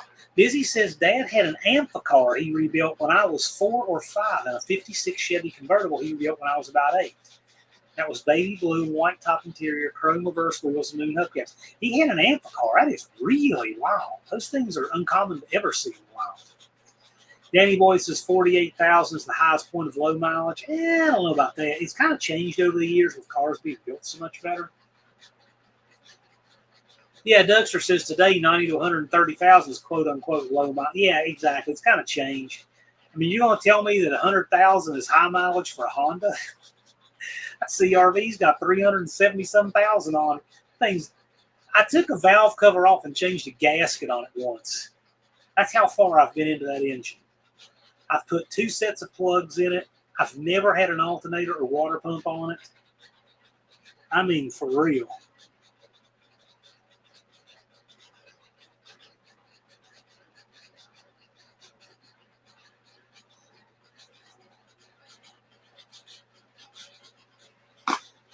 Yeah, my friend Jonathan Reed is trying to push my buttons about that AR-15 short. I'm going to reformat that thing. Try it again. Duxter says, there is a guy near me who will pay finder's fee for info that leads to the sale of amplifier. Oh, I bet. Those things are such a niche. Hey, Skinny Mike. Well, Big Mike will always be Big Mike, but he's a whole lot less Big Mike now. So. Colleen says, I've got 288,000 on my 87 miles to MPV. Yeah, you get a lot more than that. I got 372 on the CRV. It's got a left front ball joint on it. It's about to absolutely exit the chat. I'm going to put it on there real soon because I got a sticker coming up in the next couple of weeks. So I've got to do it. But I hear it in there. Levi says, everyone hates 90s, 2007-ish cars. They run forever. Who's everyone? I don't. My CRV's a 2002, and I love it. But I got to tell you, I'm glad it doesn't have a big TV screen on the dash. I am not a fan of that for a lot of reasons. Once they started running everything through a dashboard, computer, and the screen, they got way too complicated for me. I have no interest in ever owning anything with a screen on the dash. Although what I'll probably do is when the CRV really needs it, I'll do what I did on the Hyundai Excel, and I'll budget a big rebuild. And I'm talking like everything. Strut cartridges, the whole front end, springs, bushings, all of it, complete freshen up. And when I do that, it'll ride like a new car, and I'll get a ton more miles out of it. That's what I did with the Hyundai, and that's probably what I'll do with the CRV, because I sure do like it. I have no interest whatsoever in getting rid of it. Danny Boyd said, but a 68 Cutlass will make hundreds of thousands of miles. Okay. I've never tried. Danny Boyd said, I got 330-something thousand on my Corolla. Yeah. Duxer says, he's still Big Mike. Have you seen that man's arms making a career out of slinging brick, rock, and block? Yep, indeed. Yeah, my arms don't take what they used to, and I'm fatter now. So that tells you I'm on the downhill. But it's all good. Your attitude is everything, right? I mean, I cannot be at 47 what I was at 27. But what I can be is very grateful for what I have. And I have a lot to be grateful for, including all of you guys. Ginger Vance says he's right on the Toyotas. I made those for 7 years. Ginger made ball joints, tie rod ends, front end parts for Toyota for 7 years. So I can tell you what, all of us in the chat have probably changed more ball joints than her, but none of us have made as many. How's that? Danny Boyd said Hardwood threw my wore out old butt light off. I don't know what I can't even read that, Danny Boyd. Can you like back up a few proof there and try again? Mohawk said my dad and uncle were Chevy guys, and their dad was a Mopar guy, so I grew up around 55 and 56 Chevys. My dad and uncle, my grandpa had big block 4-speed Corvette. Oh, how cool is that? My favorite, the 69 440 bright red. Ooh, that sounds super freaking cool. Ginger, since you've made these ball joints before, I think it's kind of neat. Why don't you tell, like, how many pieces are actually in one of those you make them new? I've actually never cut one apart and counted. Like, what's weird and different in them? Like, is there one that's harder to make than another? I don't know. I've always just had them to where they're bad. Bang, bang, bang. They're loose. Grind off the rivets, throw it away, bolt in another, and go. I've never really, like, gotten into them. I kind of know what's in them, but I've never taken one apart.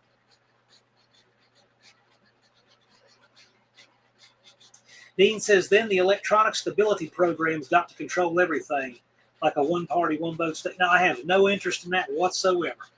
None. I don't want to own anything that ever has that. Dean says, I have TRW and Toyota CV joints are a work of art. I have that or hear that. Maybe. The TRW front end parts are hit and miss. I guess it depends if they're lined with plastic or if they're lined with metal.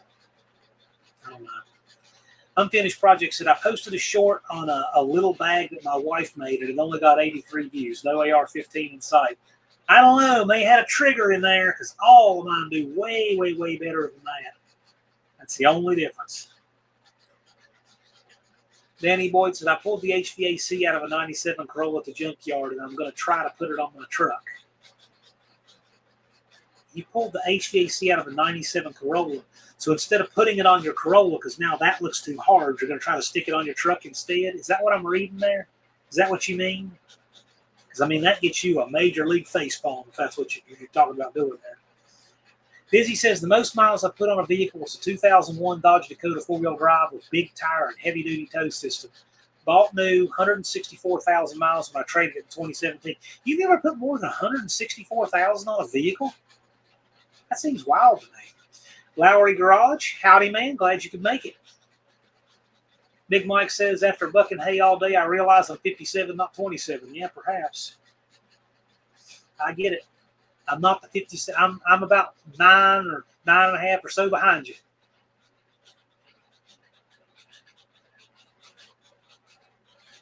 Oh, my Corolla already has it. Don't want to cannibalize that car. Why did you get it off of that? Why didn't you get it off of a Ford? Is it so you could have a backup and then maybe I would really love to know why you chose that. That's very interesting to me. I mean, I know you're Danny Boyd, but still, I still want to hear the rationality.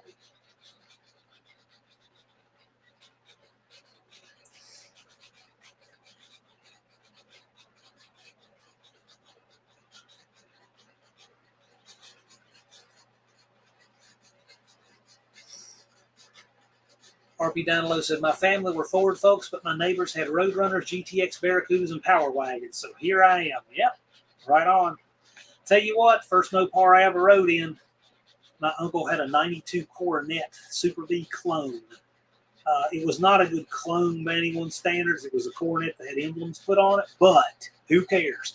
It was that deep, like F8 green or whatever, and it was a 440 automatic. It had a mild converter in it, a lot of gear, and a cam. But it's just a fun car. It's rock solid, needs interior work. The car's just sitting bottled up today. It's been in mothballs for 30 years, but it's a cool car. That car will never do anything in my lifetime, but somebody will get a fun project one of these years.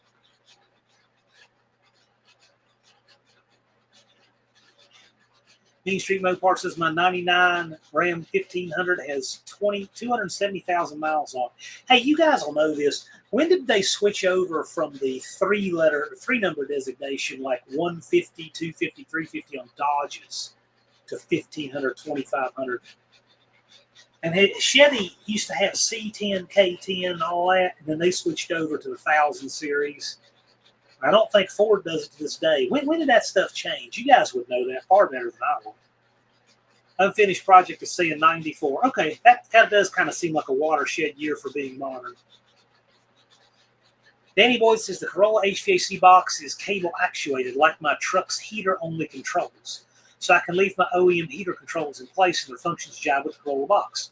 Then select the dude, if you put that together and make it work, I would love to see that. I'd love to see that. NSB Custom Cars is here. Howdy, guys. Glad you could make it. Always good to see you.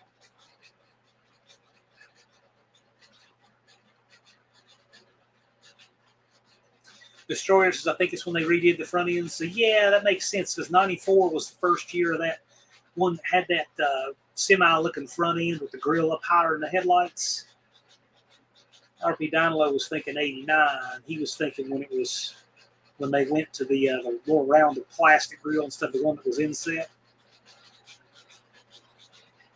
Danny Boyd says, I'll mount the AC switch and the recirculation fresh air lever motor. I can't wait to see that. I want to see that, Danny Boyd. That'd be awesome. Make content on that.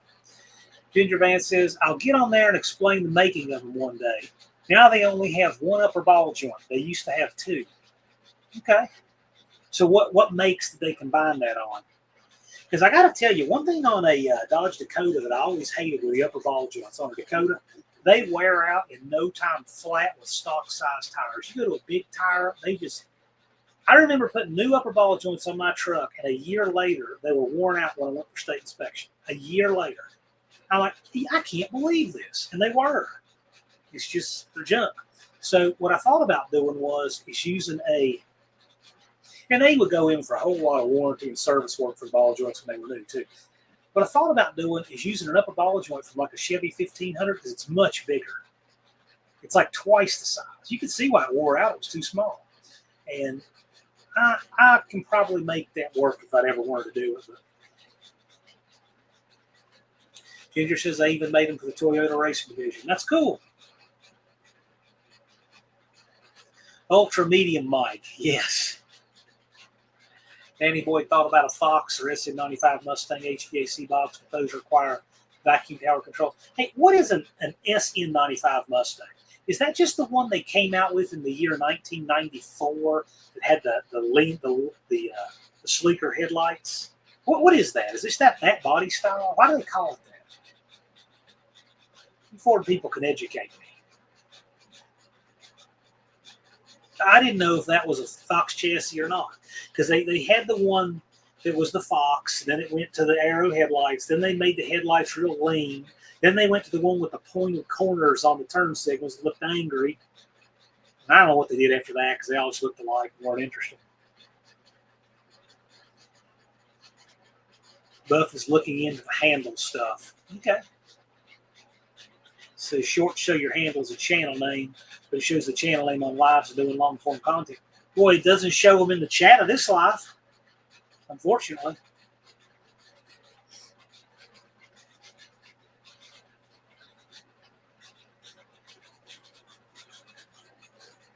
Dexter said, my uncle had a 79 D300 4x4 light silver with black bottom. Had a 440 that ran on propane. Oh, how neat is that? Had a white fiberglass topper, running boards, and white wagon wheels. Adventurer package with vinyl buckets. Neat. That is neat.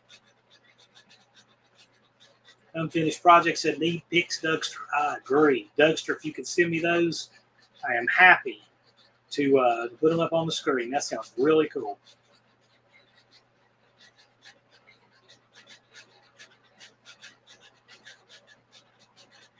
Okay, Colleen says the SM95 was 94 to 2000. Okay, so it is. It's the one with the slicker headlights and the angry-looking eyebrow, pointy marker lights or turn signals. It's that one. Yeah, and Danny Boyd further breaks it down. That was the squared off one, was 98 though. Okay. All right. Stuff I wouldn't own for 1,000, Alex. But I got to they're neat looking cars, just not my bag. I did see one where someone took one of those and took all the modern stuff out of it and made a cool hot rod out of it. That'd be more than I'd want to do. If I was going to have a Fox Mustang, I'd want it Mopar powered and all that. But then you still got the Ford front end stuff, the chassis and all that. Mohawk says my best friend's grandmother, who he lived with 4 houses down from me, had a beautiful copper-colored 57 Chevy convertible with the cream top interior. Always garage kit. Cool. I like it. There was a 55 Chevy down the street here in a garage with a tar paint over it for at least 20-some years.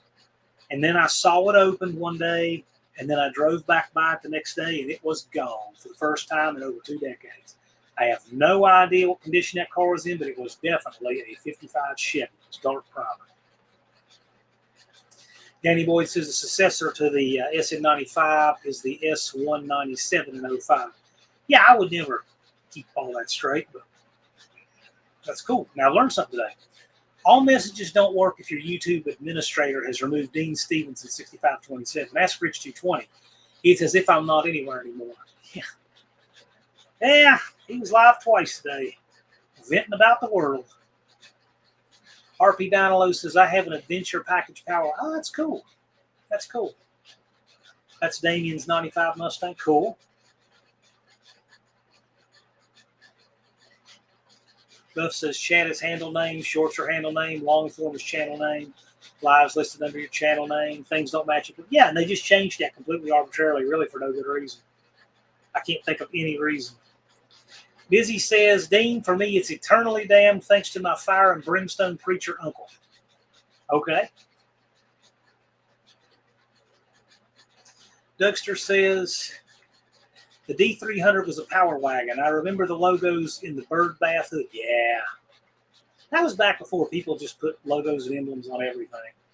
Most of the time when you saw it back then, it was legit. Overwhelmingly. Danny Boyd says the bird bath hoods are perhaps the coolest Dodge truck style feature. They were neat. They collect a bunch of water and get rust in there, but they were neat. They did look good. Indirect Connection Jason is here. Howdy, sir. Glad you could make it. Dean Stevenson says, you too will arise, DZ. Okay.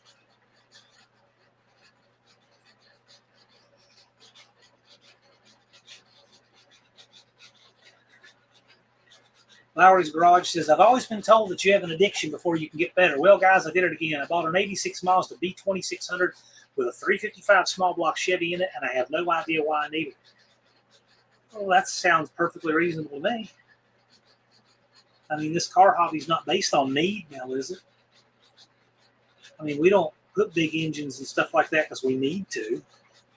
We put big engines and stuff like that because it's American, because we want to.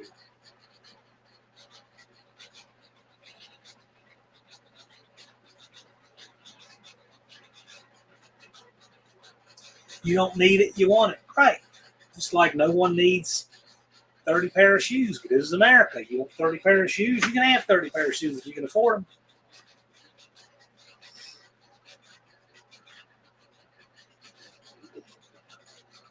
You either can afford them, or if you're Christopher Maltasanti. Plymouth designed the Dodge trucks in the 72. Look at the 72 Roadrunner than a 72 Dodge truck. The look is Roadrunner-esque. Maybe.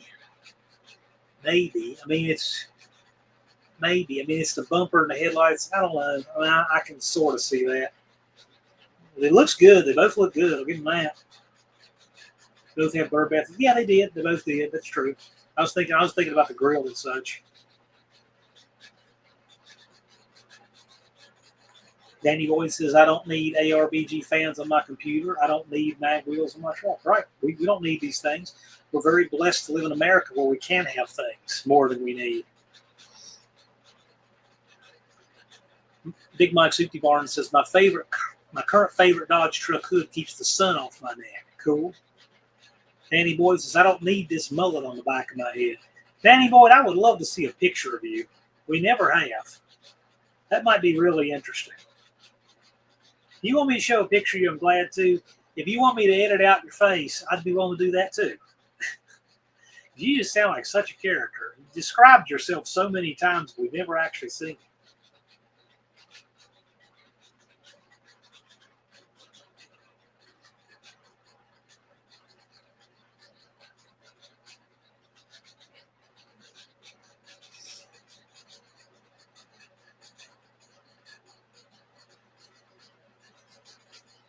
Yeah, I'm feeling a little bit today. I bet I slept like 4 hours before time to go to bed yesterday. Just zonked out.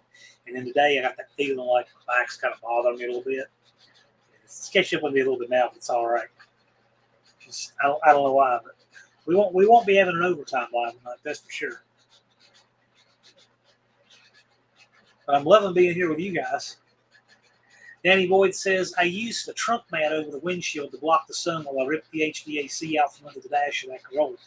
Wouldn't that make it a lot harder to see, though? Did you have lights up over there? Unfinished Project wants a Dart Sport update from Indirect Connection. Dizzy says, my truck got a new name from the hail damage on the hood, Dimples. Ugh, yikes. When was that, Dizzy?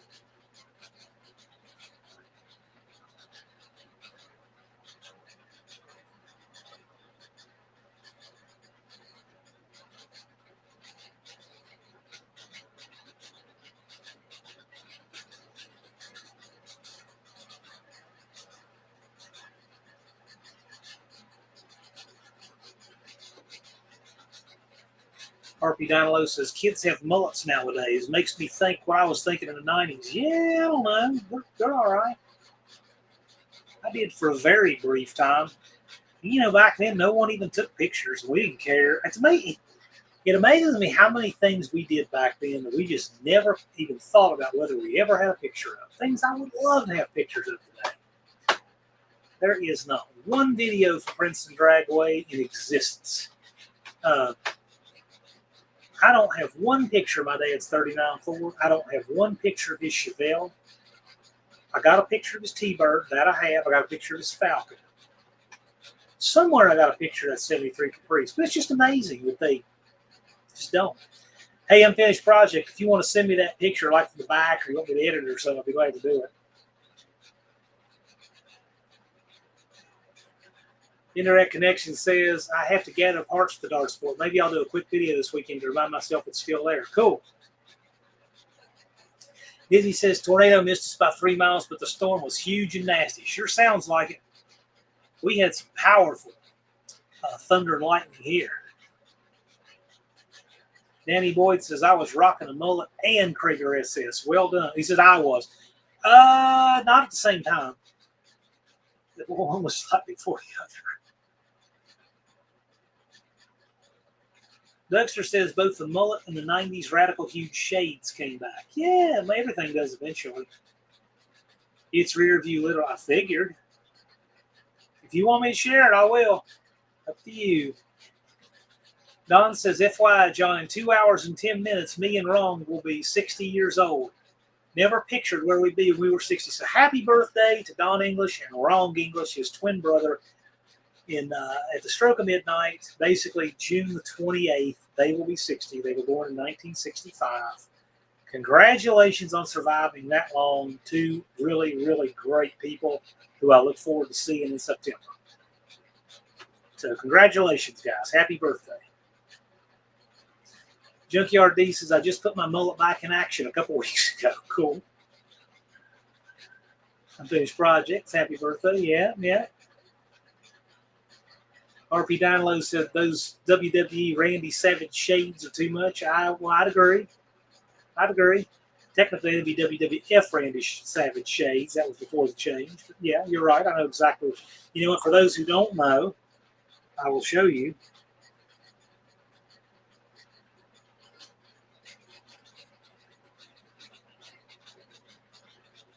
I'll show you what those sunglasses look like. There are several different varieties, but there's one. Let's see what else I can find here. Lest I go down the rabbit hole. Some of them were wild. Oh, yeah, here's wilder still. Here we go. There you go. That dude was straight. His costumes were wild. Dubster says, happy birthday to the Teflon Brothers. Cool. Tim72 Demon says, Buff is old. Yes, he is. Mike says, happy birthday to the English Feathers. To the English Fellers. Yes. Main Street Mode Parts says, happy birthday, Don and Ron. Indeed. Graham Pito Vic is here. Howdy. Glad you could make it by. We were just wishing Don English and Ron English a happy birthday tomorrow. They will be 60. Snap into a Slim Jim. That's right. I can see Mohawk rocking those. I can see Mohawk doing that. Junkyard D says, also bought some 6x9 speakers from the pawn shop. This van's going to be rocking the Judas Priest in no time. Oh, yeah. He will be a total throwback in every way. One-Eyed Cat says, thank you all. It's been a long time coming. It's been exactly 60 years coming. Right? Greg McDonald said, I bet Ron and Run, I guess he means Ron and Donald, we're good at playing pool. Is that true? Are you guys pool sharks?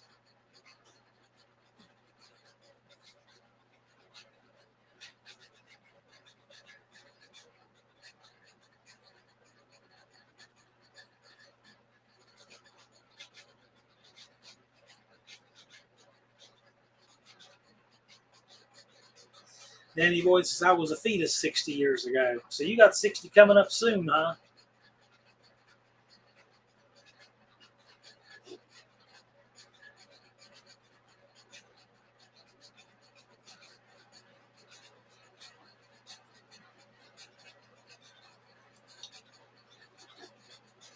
Wendy says, I road towed Don's car for his birthday Like them ducks for a Jeep. I love you, baby. Okay. Grand Pito Vic, YouTube has decided to dump all of our channel names in the comments of lives in favor of the handles. I don't know why. No one asked for that, but here it is. But I pretty well can keep up with this. We get new people, it's going to be a problem. But I can keep up. One-Eyed Cat says, we're just a pair of average Joes. Unlike JMJ, he's above average. JMJ is very much above average. He's a rock star. Bruce says, I'd almost kill to find a place nearby with a regulation pool table and no music pounding in my ears. I stopped playing when I left South Dakota long ago. Bruce, you should get a pool table. You need a pool table. You could put that pool table downstairs. Some of you got a pretty good room for it, don't you? Greg McDonald said they always played with English on the cue ball. Yeah, I guess so. Ha-ha. See what you did there. Big Hoopty Mike said, Mama Hoopty said, if I ever try growing my hair out, I'll wake up with a really bad haircut and probably a headache to boot. Maybe. Bruce says, and play with who? Well, you can play with Lori. You might get me to come down there. Maybe. We'll see. Does your pool hall have a weapons prohibition? Danny Boyd says, been a long time since I played and I wasn't much good. Yeah, I enjoy it. I'm not any good at it. Dizzy says, I've put a run on a table or two and a beauty of a Mally stick lost times. Okay. Mohawk said, if we say his name 3 times, will he appear? Just Mopar Joe, just Mopar Joe, just Mopar Joe. I don't know, maybe. Usually he swings in here about the end. Bruce says, nobody even knows what's straight pool or one pocket.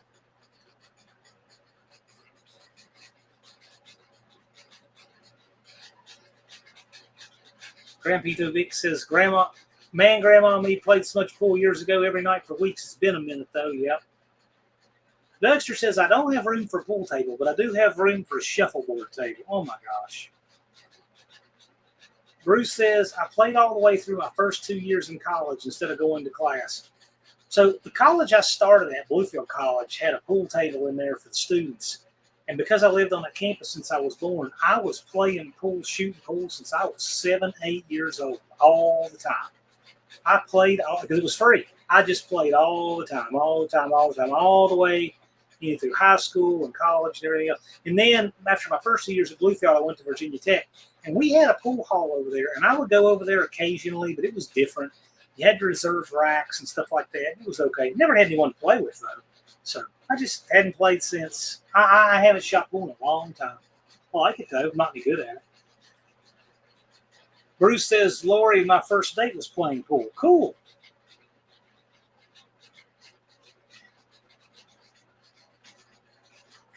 Maybe some pool game call-outs at No Name Nationals. Well, there's a pool table there. There is. One-Eyed Cat says, it's decided me and Wendy are going out tomorrow and play partners. We do it. Hey, film it. We'd like to see how it turns out. Bruce says, anyone interested in a custom national cue with 2 shafts, let me know.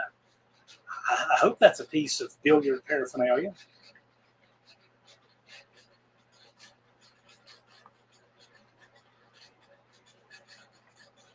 Danny Boy says, and now we have to click the 3 dots to delete our drunken typo-filled comments. Used to just be able to click on the comment in general. I don't know. I've always had to click on the 3 dots for my channel, so I guess they're making it on your side like it's been on mine for a long time. Greg McDonald says, never run a pool table more than 3 times in a row or the pool sharks come out looking to get money from you. Okay. Dean says, we cannot play pool for money. That's a gamble, but we can play for food. I'm just not into gambling, but that's cool, man. I like it. Unfinished Project says, we have a table in the loft. Don't play nearly as much as I thought we would. Yeah. Got to have the right place and all that. Mohawk says, not too good at pool, but darts, it's a different thing. Yeah. I've done okay at darts. I don't know how to play, but I can hit what I want to hit. Bruce says, I now keep my middle clarinet in my cue case. There you go. Dizzy says, Uncle Mud owned the pool hall in Big Sandy, Tennessee. Shout out to Big Sandy. Did you ever know James Yeager, Dizzy? you ever know him by chance? He had a blown 55 Chevy 427 with a tilt front on black. Cool. All right. I'm going to end it on some pool comments here and call it a day. My friend in Bellbrook, Ohio, back in the 80s had a pool table in the loft of the barn. Good times. Oh, yeah, I bet. All those guys became engineers, too. Yeah, it sounds kind of like stuff we did at Tech. Industrial play some darts, corkboard only. Oh, yeah. Corkboard is the way to go. The rest of it is just so weird looking. But with that, guys, it is 10. It is time. Thank you all for being here. I've had a good time. I will see you guys a week from today. It'll be the 4th of July weekend, Friday Live. So I don't know what plans you guys may have if you're traveling or whatever. But for those who are here, we're going to have a good live. And who knows, I may give something away because we have a little bit smaller turnout. Might be a good time to give people a better chance for coming and hanging out. But with that, we'll see you guys next Friday. Don't forget the AHRA Tech Talk Lives on Wednesday night on either Dallas's or Professor P's channel. And don't forget, we're in the home stretch with our No Name 500 shorts, 30 shorts in 30 days. This week, we'll wrap them up on July 4th. It will be the end of them. I believe there's 7 left. So I look forward to the rest of those, and I will see you guys Friday.